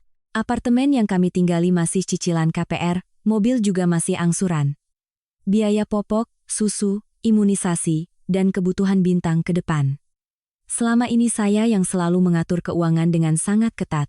Bima bekerja, gajinya sebagian besar diberikan pada saya untuk dikelola. Tapi sejumlah uang sebesar itu ditransfer, dan saya sama sekali tidak tahu. Suara saya terdengar parau. Dia dapat uang itu dari mana? Mas Andra menjawab, dari bonus proyek, dari tabungan pribadinya, dan mungkin juga dari uang yang katanya ia siapkan untuk biaya persalinanmu. Saya bersandar lemas di sofa, seluruh tubuh saya dingin. Uang yang pernah Bima katakan ia siapkan untuk berjaga-jaga jika saya butuh operasi caesar, jika Bintang perlu dirawat di rumah sakit, jika ada kebutuhan mendadak, ternyata telah dicicil, diam-diam ditransfer ke adiknya. Rasa malu yang luar biasa membuncah di dada saya. Saya teringat setiap kali saya berhemat. Saat hamil 8 bulan, saya berdiri lama sekali di depan sebuah pompa ASI elektrik yang bagus, tapi akhirnya saya urungkan. Harganya hampir 5 juta rupiah, saya pikir beli yang biasa saja sudah cukup. Saya ingat saya pernah bimbang antara dua merek popok untuk Bintang, akhirnya memilih yang harganya lebih terjangkau. Saya ingat saya bertanya pada Bima apakah perlu menyewa perawat untuk bulan pertama. Ia bilang mahal, ada ibunya yang merawat sudah cukup. Ternyata, bukan keluarga kami yang tidak punya uang. Uang yang seharusnya digunakan untuk merawat saya dan anak saya telah diam-diam mengalir ke tempat lain. Saya menggigit bibir hingga nyaris berdarah. Apa dia tahu Rini menghabiskan uang seperti itu? Pengacara itu melirik Mas Andra, lalu menjawab dengan hati-hati. Belum bisa dipastikan apakah Pak Bima tahu sepenuhnya. Tapi yang jelas, beliau tahu ia mentransfer uang secara rutin kepada adiknya, dan ia menyembunyikannya dari ibu. Saya tertawa hambar, tawa yang begitu ringan hingga nyaris tak bersuara. Menyembunyikan dariku. Lagi-lagi menyembunyikan dariku. Menyembunyikan uang, menyembunyikan sikap memanjakan adiknya, menyembunyikan kondisi keuangan keluarga yang sebenarnya. Lalu ia menyuruhku makan bubur putih, mendengar permohonanku, tapi malah menyuruhku jangan membuat suasana tegang. Saya menoleh pada Mas Andra.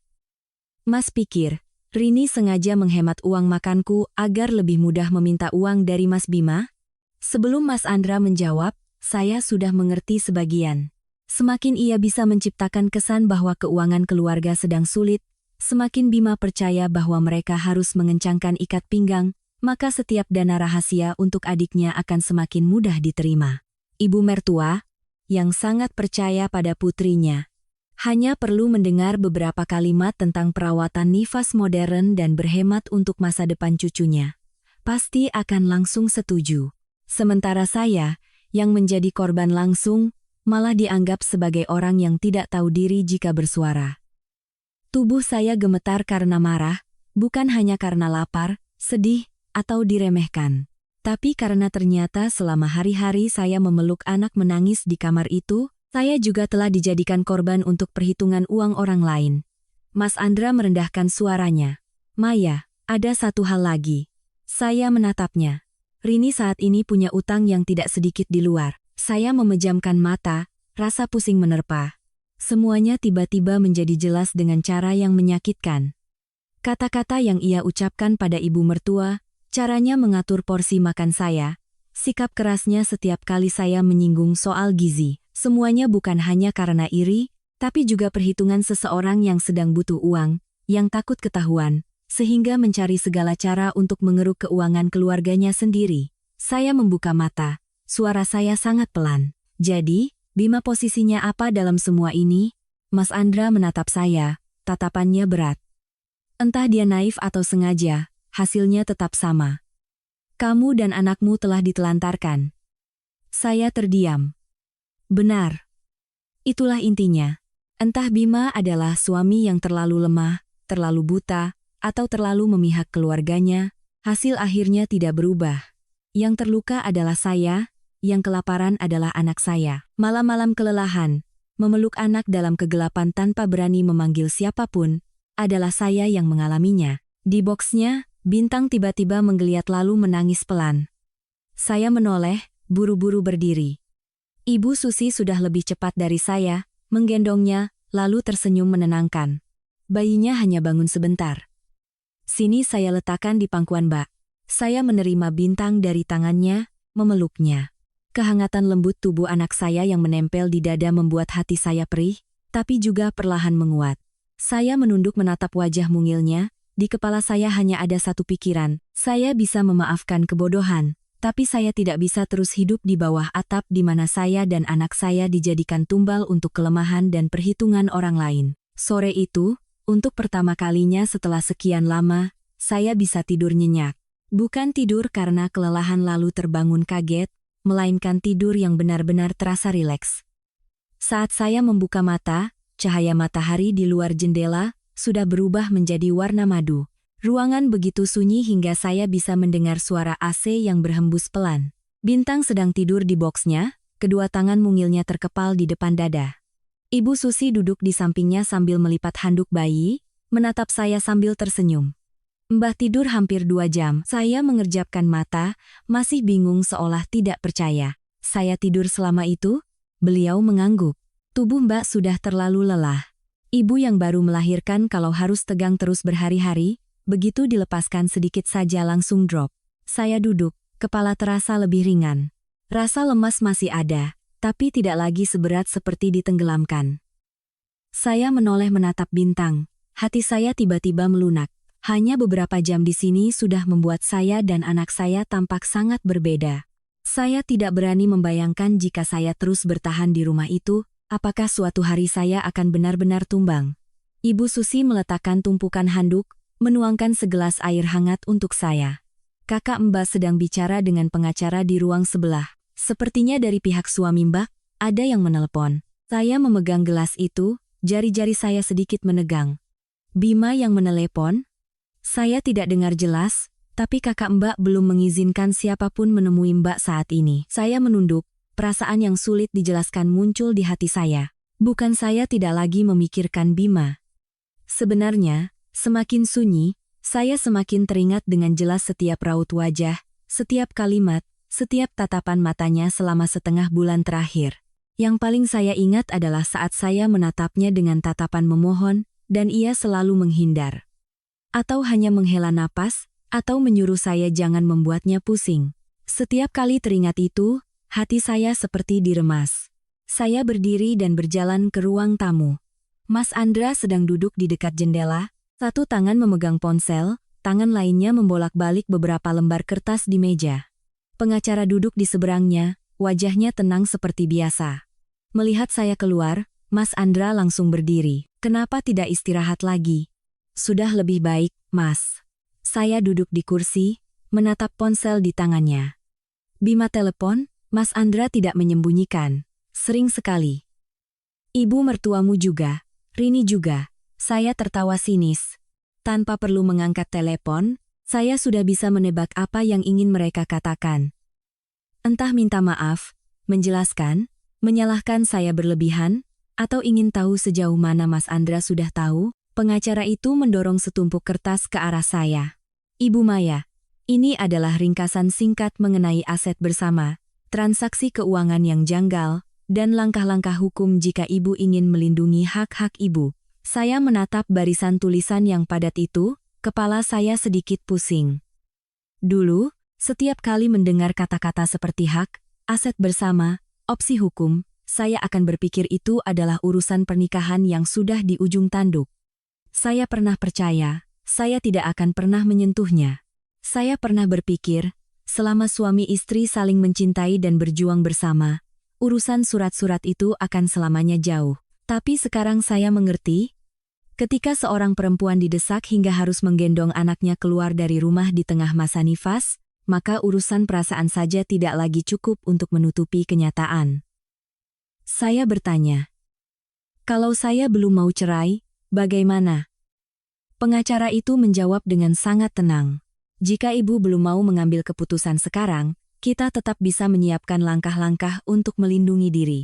Misalnya, membuat kesepakatan keuangan yang jelas, menuntut transparansi pendapatan dan pengeluaran, membatasi dukungan finansial untuk kerabat di luar keluarga inti, dan yang terpenting, mendokumentasikan semua yang telah terjadi agar kedepannya ibu tidak berada di posisi yang lemah." Saya terdiam. Mendokumentasikan semua yang telah terjadi. Frasa itu membuat saya teringat setiap mangkuk bubur putih, setiap malam bintang menangis, setiap kalimat Bima yang lepas tanggung jawab, setiap tatapan sinis Rini. Dulu saya hanya berpikir saya diperlakukan buruk. Sekarang saya baru mengerti, jika tidak menyimpan semua bukti itu, suatu hari nanti mungkin saya sendiri yang akan dipaksa untuk lupa, dipaksa untuk percaya bahwa saya hanya berlebihan, sensitif, dan memperbesar masalah. Mas Andra menatap saya, suaranya dalam. "Maya, Mas tidak memaksamu untuk cerai. Tapi Mas ingin kamu mengerti satu hal." Saya menatapnya. "Kamu boleh luluh, boleh mempertimbangkan, boleh memberi Bima kesempatan lagi jika kamu benar-benar masih mau. Tapi, jangan pernah kembali hanya karena kasihan, karena takut gunjingan orang, atau karena ada yang menangis dan berjanji." Saya merapatkan kedua tangan saya. Iya benar, sangat benar. Orang yang paling terluka dalam sebuah pernikahan seringkali adalah orang yang paling mudah luluh. Dan orang yang paling mudah luluh seringkali meyakinkan dirinya sendiri bahwa hanya dengan sedikit lagi bersabar, sedikit lagi berusaha, pasangannya pasti akan mengerti. Saya pernah seperti itu, berkali-kali menenangkan diri sendiri, sampai anak saya kelaparan hingga bibirnya membiru. Tepat saat itu, ponsel Mas Andra kembali bergetar. Ia melihat layarnya, lalu meletakkannya di meja. "Bima kirim pesan." Saya diam beberapa detik, lalu bertanya, "Dia bilang apa?" Mas Andra menatap saya, tatapannya agak berat. "Dia mau bertemu denganmu. Katanya ada hal-hal yang harus dibicarakan langsung." Hati saya goyah. Saya tidak ingin bertemu Bima saat ini, tapi saya juga tahu ada beberapa jawaban, beberapa kebenaran yang perlu saya dengar langsung dari mulutnya. Bukan untuk segera kembali, juga bukan untuk mempertahankan apapun, melainkan untuk memastikan sendiri apakah pria yang pernah saya berikan seluruh kepercayaan saya itu benar-benar mengerti di mana letak kesalahannya. Saya duduk lama tanpa bicara. Di luar, cahaya sore perlahan meredup, suara kendaraan di jalanan terdengar samar. Di boksnya, Bintang menggeliat pelan lalu kembali tidur. Akhirnya, saya mengangkat kepala menatap Mas Andra. Aku akan bertemu dengannya. Kakak saya mengerutkan dahi. "Maya, tapi tidak sekarang." Saya melanjutkan, setiap kata lebih jelas dari sebelumnya. "Besok, saat aku sudah lebih tenang, dan ada Mas serta pengacara di sini." Mas Andra menatap saya lama, lalu mengangguk pelan. Di matanya, ada sedikit kelegaan. Seolah ia tahu saya bukan lagi adik perempuannya, yang hanya bisa menelan semua kepahitan. Saya menoleh ke arah boks Bintang. Cahaya senja jatuh di wajah mungilnya, lembut dan jernih hingga menyakitkan. Saya tahu pertemuan besok tidak akan mudah, tapi ada utang-utang batin, ada jawaban-jawaban yang harus saya tagih sendiri, untuk saya dan untuk anak saya. Keesokan paginya, saya bangun lebih awal dari biasanya. Mungkin karena tahu akan menghadapi percakapan yang tak terhindarkan, meski semalam sudah tidur lebih nyenyak, saya tetap terjaga sejak langit masih remang-remang. Ibu Susi sudah bangun lebih dulu, sedang menghangatkan sarapan di dapur kecil. Aroma bubur ayam dan jahe menyebar hangat. Bintang baru selesai menyusu, berbaring tenang di boksnya. Wajahnya jauh lebih merah merona dibanding beberapa hari lalu. Baru 1 hari lebih meninggalkan rumah suami, anak saya sudah begitu berbeda. Hanya itu saja sudah cukup membuat saya tidak akan membiarkan diri saya luluh lagi. Saya duduk di depan cermin, perlahan menyisir rambut. Wajah di cermin masih pucat, lingkaran hitam di bawah mata masih ada, tapi tatapan saya sudah tidak lagi kosong. Saya tahu saya belum benar-benar kuat, hanya saja akhirnya saya tidak lagi didesak hingga tidak sempat memikirkan diri sendiri. Mas Andra duduk di meja di ruang tamu, melihat-lihat ponsel. Melihat saya keluar, ia mengangkat kepala. Kalau kamu berubah pikiran, kita bisa batalkan pertemuannya. Saya menggeleng. Aku mau bertemu. Ia menatap saya lama, lalu mengangguk. Baik. Tapi Mas bilang dulu, hari ini kamu tidak perlu menahan diri, tidak perlu menjaga perasaan siapapun. Kamu hanya perlu mengatakan apa yang benar-benar ingin kamu katakan. Saya duduk di kursi, memegang segelas air hangat. Saya tahu. Sekitar pukul 9, Bima datang. Begitu bel pintu berbunyi, jantung saya berdebar lebih kencang. Pengacara membuka pintu. Bima masuk, masih mengenakan kemeja kerja seperti biasanya, tapi penampilannya sangat kuyu. Dagu dan pipinya ditumbuhi rambut-rambut halus, matanya cekung, seolah semalaman tidak tidur. Di tangannya ada 2 tas besar, satu berisi perlengkapan bayi, satu lagi berisi beberapa kotak makanan dan suplemen. Begitu melihat saya, ia tertegun. Saya juga menatapnya. Baru 1 hari lebih, tapi rasanya kami sudah berdiri di 2 sisi yang sangat jauh. Bima meletakkan tasnya di meja, suaranya serak. Maya. Saya tidak langsung menjawab. Mas Andra dan pengacara duduk di seberang. Ibu Susi membawa Bintang ke kamar dalam untuk menghindari keributan. Ruang tamu yang luas itu terasa sesak oleh terlalu banyak hal yang belum terucapkan. Bima duduk, kedua tangannya terkepal erat. Lama sekali, baru ia bicara. Aku minta maaf. Saya menatapnya. Kali ini saya tidak langsung bertanya seperti kemarin. Saya ingin mendengar sejauh mana ia bisa mengatakannya sendiri. Bima menunduk. Aku minta maaf karena tidak melindungimu. Minta maaf karena tidak mempercayaimu saat kamu bilang sudah tidak tahan lagi. Minta maaf karena membiarkan ibu dan Rini membuat semuanya jadi keterlaluan. Saya duduk diam. Kata-kata itu setidaknya lebih jelas dari kemarin. Saya bertanya, ada lagi? Bima mengangkat kepala, matanya merah. Mungkin ia tidak menyangka saya akan bertanya lagi. Dulu, setiap kali ia merendahkan suaranya, saya biasanya akan cepat luluh. Tapi sekarang, saya tidak mau lagi mendengar permintaan maaf yang umum. Ia menelan ludah. Aku menyembunyikan darimu soal transfer uang ke Rini. Berapa? Suara saya sangat datar. Bima mengepalkan tangannya. Lebih dari 180 juta. Saya mengangguk pelan. Angka itu mendekati apa yang dikatakan Mas Andra. Fakta bahwa Bima tidak menyangkalnya sudah cukup memberitahu saya bahwa kali ini ia tidak bisa mengelak lagi. Saya menatapnya. Kamu tahu uang itu ia gunakan untuk apa? Bima diam beberapa detik. Awalnya aku pikir untuk kebutuhan sehari-hari. Lalu dia bilang kenal seseorang, mau buka usaha kecil. Terus dia bilang ditipu investasi, uangnya hilang sebagian. Dia menangis, memohon, bilang kalau ibu tahu bisa syok, jadi minta bantuanku dulu. Saya tertawa sinis. Dan kamu membantunya dengan memotong uang yang seharusnya untuk istri dan anakmu? Aku tidak berpikir akan jadi begini, kata Bima cepat, suaranya parau. Aku hanya berpikir coba cari jalan keluar sementara, nanti diganti lagi. Aku tidak menyangka Rini akan berlebihan soal makananmu. Aku juga tidak menyangka ibu akan mendengarkan semua katanya. Kali ini saya tidak tertawa lagi. Saya hanya merasa lelah. Kamu tidak menyangka, saya mengulangi perlahan. Kamu sering sekali bilang begitu. Bima menatap saya, bibirnya bergerak-gerak seolah ingin membela diri lagi tapi tidak bisa. Saya bertanya lagi. Apa kamu pernah melihat kembali bagaimana aku berhemat selama hamil dan setelah melahirkan? Aku menghitung setiap rupiah untuk membeli perlengkapan Bintang. Aku mengabaikan banyak hal untuk diriku sendiri. Aku bertanya soal sewa perawat, kamu bilang mahal. Aku minta makan tambahan, kamu bilang jangan bikin pusing. Sementara di belakang, kamu diam-diam menggelontorkan uang untuk adikmu. Bima menunduk dalam-dalam, bahunya bergetar pelan. Hati saya sakit, tapi bukan lagi rasa sakit seseorang yang berharap ditenangkan. Ini adalah rasa sakit yang jernih dari seseorang yang akhirnya melihat kebenaran. Mas Bima, yang paling membuatku kecewa bukanlah jumlah uangnya. Saya menatap lurus ke arahnya.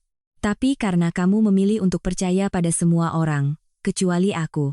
Kalimat itu membuatnya mengangkat kepala dengan cepat, matanya merah. Bukan aku tidak percaya padamu. Lalu apa? Tanya saya. Karena kamu terbiasa menempatkan kenyamananmu di atas perasaanku. Ruang tamu hening. Bima membuka mulut lalu menutupnya lagi. Mungkin ia sendiri sadar saya benar. Saya melanjutkan, kamu takut ibu sedih, takut adikmu ribut, takut di rumah ada pertengkaran, takut malu, takut segalanya. Jadi kamu memilih cara termudah, menyuruhku bersabar. Karena di hatimu, aku adalah orang yang akan selalu bisa bersabar. Setiap kata yang saya ucapkan tidak bernada tinggi, tapi saya melihat Bima seolah kehilangan semua tenaganya. Ia terduduk lemas di kursi, matanya semakin merah. Maya, aku salah. Aku benar-benar salah. Aku tahu, jawab saya. Tapi tahu salah tidak berarti segalanya bisa kembali seperti semula. Air matanya benar-benar jatuh. Saya melihatnya dan hati saya masih perih. Bagaimanapun, itu adalah pria yang pernah saya cintai, yang pernah ingin saya habiskan sisa hidup bersamanya. Tapi sakit hati tidak lagi berarti saya harus kembali menderita. Bima tercekat. Aku tidak minta kamu memaafkanku sekarang. Aku hanya mohon, beri aku kesempatan untuk memperbaiki. Saya diam sangat lama. Dari kamar dalam, Bintang tiba-tiba menangis sebentar lalu diam lagi. Suara itu menarik saya kembali ke kenyataan. Saya menoleh ke arah kamar, lalu kembali menatap Bima. Kalau mau memperbaiki, kamu harus memperbaikinya dari akar. Saya berkata perlahan. Bukan hanya memulangkan ibu atau mengusir Rini. Tapi kamu harus melihat dirimu sendiri, apakah kamu pantas menjadi suami dan ayah. Bima menatap saya, tatapannya bingung bercampur sakit. Saya tahu kata-kata ini bukan akhir, melainkan awal dari saya menuntut kembali setiap hal yang telah hilang dari saya. Bima duduk terdiam sangat lama setelah kalimat saya. Ia tidak lagi terlihat seperti suami yang terbiasa saya layani, dan saya jaga perasaannya. Saat ini, ia lebih mirip seseorang yang baru saja dipaksa berdiri di depan cermin besar, harus menatap langsung semua kelemahan dan keegoisan dirinya sendiri. Tapi saya tidak lagi merasa puas melihatnya menderita. Hati saya hanya merasakan kelelahan yang sangat dalam. Ada luka-luka yang, saat pelakunya benar-benar sadar, korbannya sudah tidak punya tenaga lagi untuk bersukacita. Bima merapatkan kedua tangannya, suaranya serak. Maya, kamu mau aku melakukan apa? Apapun akan kulakukan. Saya menatapnya, bertanya dengan tenang. Kamu yakin? Ia mengangguk kuat. Yakin. Saya bersandar di sofa, ujung jari saya dingin, tapi suara saya sangat jelas. Kalau begitu, dengarkan baik-baik. Bima menatap saya, tatapannya tegang. Pertama, mulai hari ini, semua pendapatan, pengeluaran, utang, dan transfer uangmu harus transparan sepenuhnya. Tidak ada lagi kamu mengambil keputusan sendiri soal uang keluarga lalu, hanya memberitahu sebagian, atau tidak sama sekali. Ia langsung mengangguk. Aku setuju. Kedua, kamu harus menyelesaikan masalah Rini sampai tuntas. Bukan dengan cara diam-diam memberinya uang, bukan juga dengan luluh saat dia menangis. Dia sudah dewasa, dia harus bertanggung jawab atas utangnya, atas pilihannya. Aku tidak akan menerima istri dan anakmu harus berhemat untuk menghidupi seseorang yang hanya bisa merusak. Bima menggigit bibir. Akan kulakukan. Ketiga, saya menatap lurus ke arahnya. Ibumu harus mengerti di mana letak kesalahannya. Bukan hanya minta maaf lalu selesai. Lalu nanti dengan alasan sayang cucu atau sayang anak, ikut campur lagi. Kalau kamu masih mau mempertahankan pernikahan ini, batasan harus ditetapkan ulang dari awal. Bima diam beberapa detik, lalu berkata pelan. Aku akan bicara lagi dengan ibu. Saya mengangguk. Belum selesai. Ia menatap saya, cemas. Aku dan Bintang belum akan pulang. Setidaknya untuk saat ini, wajah Bima pucat pasi. Maya. Saya memotong. Jangan buru-buru memohon. Aku belum selesai bicara. Ia terdiam. Aku butuh waktu untuk pulih.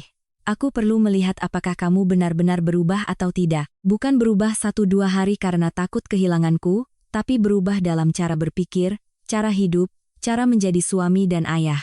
Bima terengah, suaranya parau. Kamu mau mengujiku berapa lama? Saya diam sejenak, lalu menjawab, bukan aku yang mengujimu. Tapi kamu yang harus membuktikan sendiri, Apakah kamu layak diberi kesempatan lagi atau tidak? Jawaban itu membuatnya kaku. Saya tahu itu menyakitkan, tapi rasa sakit itulah yang harus ia pelajari. Sama seperti saya, yang pernah menggendong anak semalaman dalam tangisan serak, pernah menelan bubur putih dengan tenggorokan tercekat, pernah bertanya pada diri sendiri, apakah saya sudah gila? Ketika semua orang bilang saya berlebihan. Pengacara yang duduk di samping sejak tadi akhirnya angkat bicara. Pak Bima, apa yang dikatakan Ibu Maya sangat masuk akal. Jika Bapak benar-benar ingin memperbaiki, ini adalah syarat-syarat minimum untuk membangun kembali kepercayaan. Jika Bapak setuju, saya akan bantu membuat perjanjian tertulis yang jelas agar tidak ada lagi ambiguitas di kemudian hari. Bima menoleh padanya, lalu kembali menatap saya. Lama sekali, baru ia mengangguk. Saya setuju. Saya tidak terkejut. Saya tahu saat ini ia akan menyetujui segalanya. Tapi yang saya butuhkan bukan anggukan dalam keputusasaan. Yang saya butuhkan adalah konsistensi setelahnya. Mas Andra, yang diam sejak tadi, akhirnya bicara dengan suara dalam. Bima, aku bicara terus terang padamu. Bima menatapnya. Aku tidak melarang adikku memberimu kesempatan. Tapi jika setelah semua ini terjadi, kamu mengecewakannya lagi, jangan salahkan aku jika aku tidak memberimu jalan keluar.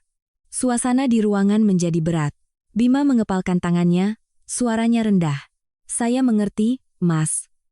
Saya menoleh ke jendela kaca. Di luar, matahari sudah tinggi, permukaan sungai berkilauan perak. Hari baru berjalan normal di luar sana. Tapi bagi saya, setiap menit di ruangan ini seolah mengupas lapisan-lapisan lama. Saya bukan lagi perempuan yang berusaha menelan semua kesedihan demi menjaga keharmonisan rumah tangga. Tepat saat itu, ponsel Bima bergetar. Layarnya menyala dengan nama ibu. Ia meliriknya, wajahnya canggung. Saya melihatnya tapi tidak berkata apa-apa. Baru saja panggilan itu berhenti, nama lain muncul. Rini. Saya tertawa sinis. Angkat saja. Bima menatap saya. Maya. Angkat saja. Saya mengulangi dengan tenang. Sudah saatnya kamu mendengar sendiri apa yang sebenarnya diinginkan oleh keluargamu. Tangannya sedikit gemetar saat mengangkat telepon. Karena duduk cukup dekat, saya masih bisa mendengar samar-samar suara dari seberang. Suara Rini melengking, panik, tidak ada lagi nada sok tahu seperti biasanya. Mas di mana? Ibu menangis dari tadi pagi. Terus. Orang yang nagih utang telepon aku terus, aku takut. Mas harus bantu aku lagi. Kalau tidak mereka bisa datang ke rumah. Saya duduk diam, rasa dingin menjalar dari punggung ke leher. Bima memejamkan mata, tangannya menggenggam ponsel erat. Suara Rini masih terus terdengar. Mas Bima, dengar tidak? Aku cuma butuh 40 juta lagi. Aku janji ini yang terakhir. Nanti aku kerja, aku ganti uang Mas. 40 juta. Saya mendengar angka itu dan tertawa kering. Sampai saat ini, ia sama sekali tidak merasa bersalah. Ia hanya merasa sedang butuh uang. Bima membuka mata, wajahnya pucat pasi.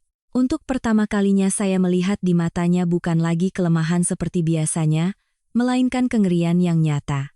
Mungkin baru sekarang ia melihat dengan mata kepalanya sendiri seberapa dalam adiknya telah terjerumus. Ia berkata ke telepon, suaranya serak tapi lebih tegas dari yang pernah saya dengar. Rini, mulai sekarang, Mas tidak akan memberimu uang sepeser pun lagi. Di seberang sana hening, lalu pecah. Mas gila? Mas kan kakakku? Bukannya Mas bilang akan menjagaku? Bima memejamkan mata. Setiap kata seolah ditarik dari tenggorokannya. Mas sudah cukup menjagamu. Sampai istri dan anak Mas hampir hilang gara-gara Mas. Saya tertegun.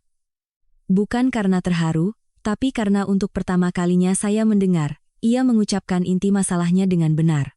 Di seberang sana, Rini mulai menangis, berteriak, menyalahkan, lalu beralih memohon. Tapi Bima tidak bicara lagi. Ia mematikan telepon. Ruangan seketika hening. Keheningan yang aneh, tidak lagi tegang, tapi juga belum lega. Saya menatapnya. Untuk pertama kalinya setelah sekian lama, saya melihatnya benar-benar seperti seorang pria yang sedang belajar untuk berdiri tegak di tengah tanggung jawabnya. Meski terlambat, saya tahu satu panggilan telepon yang menolak adiknya belum bisa menghapus setengah bulan penderitaan saya dan Bintang. Tapi setidaknya, itu menunjukkan bahwa cerita ini akhirnya menyentuh bagian paling jujur darinya. Setelah panggilan telepon itu, Bima duduk termenung sangat lama. Ponsel masih di tangannya, layar sudah gelap, tapi kata-kata Rini yang melengking seolah masih menggantung di udara. Saya melihat wajahnya, terlihat jelas kelelahan dan keterkejutan. Mungkin ini pertama kalinya ia benar-benar mengerti bahwa sikap memanjakannya yang buta bukanlah bentuk kasih sayang, melainkan justru membantu adiknya terjerumus lebih dalam, sambil menyeret istri dan anaknya ikut tenggelam. Mas Andra berdiri, berjalan ke jendela lalu membalikkan badan, memberikan ruang bagi saya dan Bima. Pengacara juga menutup mapnya, duduk diam tidak ikut campur. Ruangan yang luas dan terang itu, saat itu semua perhatian saya hanya tertuju pada pria di hadapan saya. Bima mengangkat kepala menatap saya, suaranya serak hingga hampir pecah. Maya, aku tidak berani memintamu untuk langsung percaya. Tapi mulai hari ini, aku akan hentikan semuanya. Saya bertanya. Hentikan apa? Ia mengepalkan tangannya. Menghentikan kebiasaan memberi uang tanpa syarat pada Rini. Menghentikan cara hidup yang selalu mencari aman dengan mengorbankan perasaanmu. Menghentikan pola pikir bahwa selama aku diam, semuanya akan baik-baik saja. Saya menatapnya, tidak berkata apa-apa. Ia melanjutkan. Aku tahu, mengatakan ini sekarang terdengar sangat terlambat. Tapi aku benar-benar salah dari akarnya. Saya bersandar pelan di kursi. Sejujurnya, mendengar ia berkata begitu, hati saya bukannya tidak goyah. Saya pernah mencintainya, pernah mempercayainya, pernah berpikir selama kami berjuang bersama, pernikahan apapun bisa diselamatkan. Tapi cinta, setelah terkikis oleh kekecewaan dan rasa malu, tidak bisa sembuh begitu saja hanya dengan beberapa kalimat yang benar. Saya bertanya sangat pelan, kamu tahu kenapa aku paling sakit hati? Bima menatap saya, matanya merah. Saya tidak menunggunya menjawab. Bukan karena bubur putih, bukan karena sindiran Rini, juga bukan karena ibumu yang gegabah. Saya menatap lurus ke arahnya. Tapi karena di saat aku paling lemah, aku mencarimu berkali-kali. Tapi setiap kali, kamu selalu membiarkan tanganku terlepas. Bima menunduk dalam-dalam, tangannya di atas lutut terkepal, hingga uratnya menonjol. Aku sudah meminta tolong padamu, lanjut saya. Suara saya tetap tenang tapi setiap kata terasa berat. Aku bilang aku lapar, aku bilang anak kita kurang ASI, aku bilang aku tidak tahan lagi. Tapi bagimu, aku hanyalah orang yang berlebihan, yang membuat tekanan, yang membuatmu semakin lelah. Bibirnya bergetar. Sesaat kemudian ia baru bisa berkata, aku tahu. Dulu kamu tidak tahu, potong saya. Sekarang, kamu baru mulai mengerti. Ruangan hening. Di luar, cahaya matahari memanjang di permukaan sungai, kilauannya seolah tak peduli dengan beban di dalam ruangan ini. Saya menarik napas dalam-dalam. Untuk pertama kalinya saya bisa mengatakan semuanya tanpa tercekat, tanpa menangis, tanpa gemetar. Mungkin karena saya sudah melewati titik paling sakit. Bima menatap saya, suaranya parau. Lalu, aku harus bagaimana agar kamu memberiku kesempatan? Saya diam sejenak, lalu menjawab. Aku tidak menjanjikan apapun. Ia kaku, aku hanya mengatakan apa yang kubutuhkan. 1. Waktu. 2. Tindakan. 3. Konsistensi. Saya mengangkat jari satu persatu, bicara dengan perlahan. Kamu harus bereskan semua kekacauan finansial yang kamu sembunyikan. Kamu harus memisahkan urusan rumah tangga kita dari campur tangan ibu dan adikmu. Kamu harus menunjukkan padaku, bahkan tanpa ada Mas Andra di sini, kamu tetap tahu cara melakukan hal yang benar. Bima menatap saya, seolah menelan setiap kata. Saya melanjutkan, dan yang terpenting, kamu harus belajar mengerti bahwa aku bukan dilahirkan untuk menanggung beban ketenangan seluruh keluargamu. Kalimat itu membuat matanya memerah. Saya tahu ia sakit, tapi rasa sakit itu adalah harga minimum untuk kedewasaan yang seharusnya ia miliki sejak lama. Tepat saat itu, dari kamar dalam terdengar Bintang menangis pelan. Ibu Susi menggendongnya keluar, berkata pelan, bayinya sudah waktunya menyusu. Saya langsung berdiri refleks. Bima juga ikut berdiri, melangkah setengah jalan lalu berhenti. Ia menatap putranya dengan tatapan penuh kasih sayang sekaligus rasa bersalah. Saya menerima Bintang dari Ibu Susi. Bintang berada di pelukan saya, tangan mungilnya bergerak-gerak di depan dada, mulutnya mencari-cari puting ibunya. Bima menatapnya, suaranya sangat pelan. Dia sudah lebih baik, Ibu Susi menjawab menggantikan saya, suaranya profesional tapi lugas. Jauh lebih baik. Menyusunya lebih kuat, tidurnya lebih nyenyak. Ibunya juga tidak terlalu lemah lagi. Asal dirawat dengan benar, semuanya akan baik-baik saja. Satu kalimat sederhana, tapi cukup membuat wajah Bima pucat. Mungkin baru sekarang ia benar-benar mengerti bahwa masalahnya bukan karena anaknya sulit dirawat atau saya yang sensitif, melainkan cara kami dirawat yang salah selama ini. Ia menatap saya yang sedang menggendong Bintang, suaranya tercekat. Maya, boleh aku gendong sebentar? Saya menunduk menatap Bintang, lalu menatap Bima. Di matanya saat ini tidak ada lagi pembelaan diri atau kelemahan. Hanya ada penyesalan yang sangat tulus. Saya ragu beberapa detik, lalu melangkah maju, dengan hati-hati meletakkan Bintang di tangannya. Bima menerimanya dengan canggung, gerakannya masih kaku, tapi kali ini ia menggendongnya dengan sangat hati-hati, seolah sedang memeluk sesuatu yang sangat berharga dan rapuh. Bintang sempat sedikit rewel, lalu tenang di pelukan ayahnya. Bima menunduk menatap anaknya, matanya merah. Maafkan ayah, iya, nak, katanya sangat pelan. Saya mendengarnya, hati saya sedikit perih. Bukan karena saya ingin segalanya kembali seperti dulu, tapi karena jauh di lubuk hati, saya tahu anak ini tetap butuh seorang ayah. Hanya saja, apakah ayah itu pantas berada di dekatnya atau tidak, mulai sekarang tidak bisa lagi hanya berdasarkan status. Mas Andra saat itu baru berbalik, suaranya dalam dan tegas. Bima, hari ini cukup sampai di sini. Apa yang perlu kamu katakan sudah kamu katakan. Sisanya, biarkan waktu yang menjawab. Bima mengangkat kepala, mengangguk sangat pelan. Sebelum pergi, ia meletakkan Bintang kembali ke pelukan saya. Ia berdiri di hadapan saya, diam beberapa detik, lalu berkata, aku akan melakukan apa yang kamu katakan.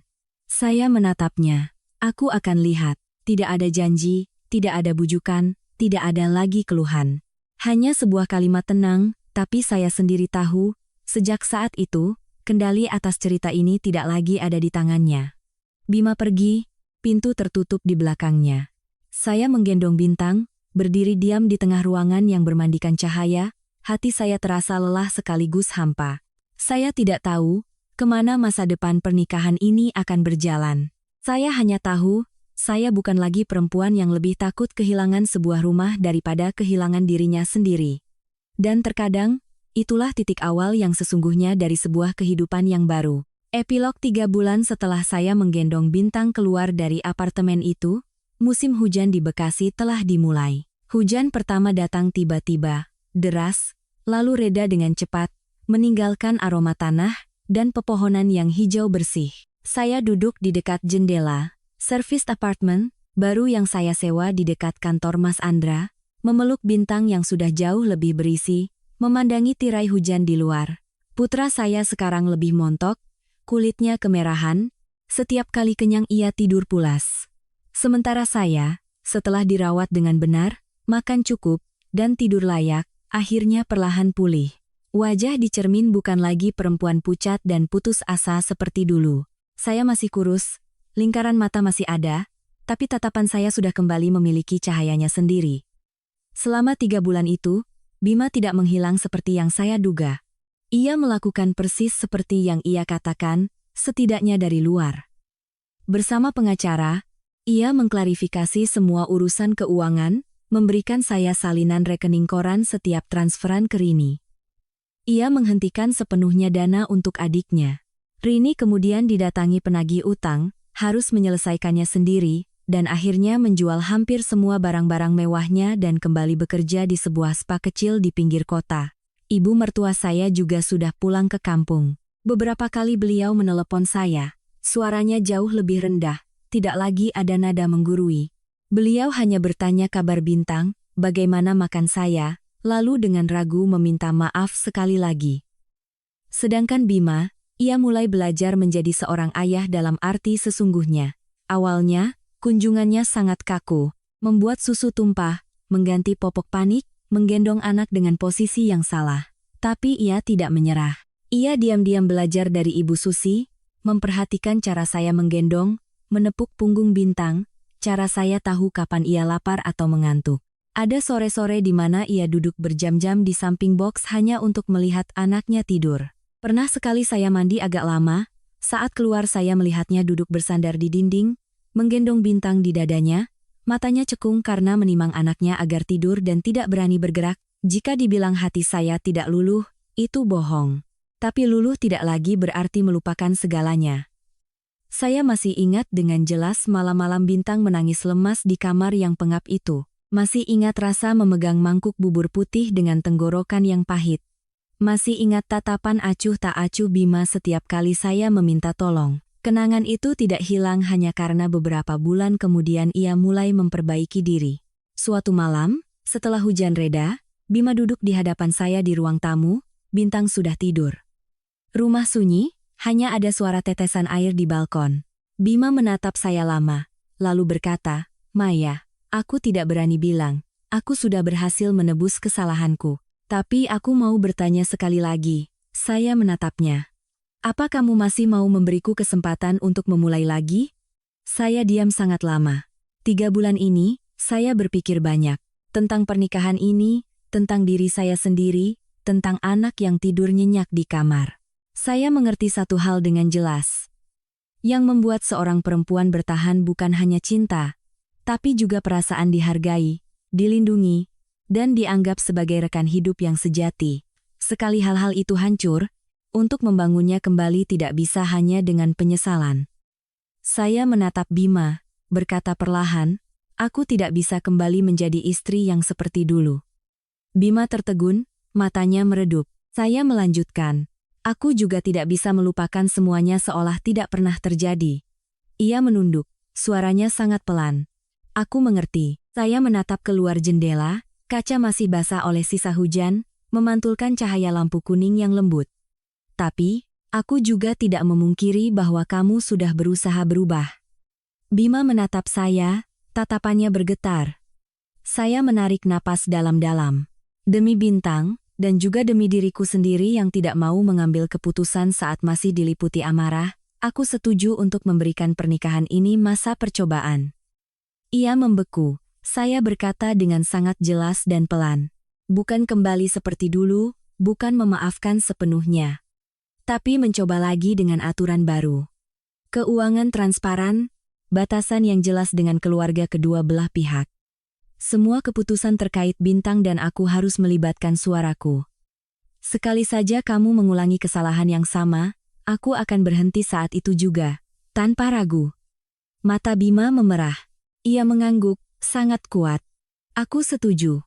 Saya menatapnya. Untuk pertama kalinya setelah sekian lama, saya tidak lagi melihatnya sebagai suami tempat saya bersandar, melainkan seorang pria yang berdiri di hadapan pilihan, menjadi dewasa atau kehilangan segalanya. Saya tidak tahu, apakah masa depan akan seindah janji-janji. Saya hanya tahu, kali ini jika saya melangkah maju, itu bukan karena takut sendirian, bukan karena gengsi, dan bukan karena ingin mempertahankan status keluarga yang utuh, melainkan karena saya sudah cukup waras untuk menetapkan syarat bagi kebahagiaan saya sendiri.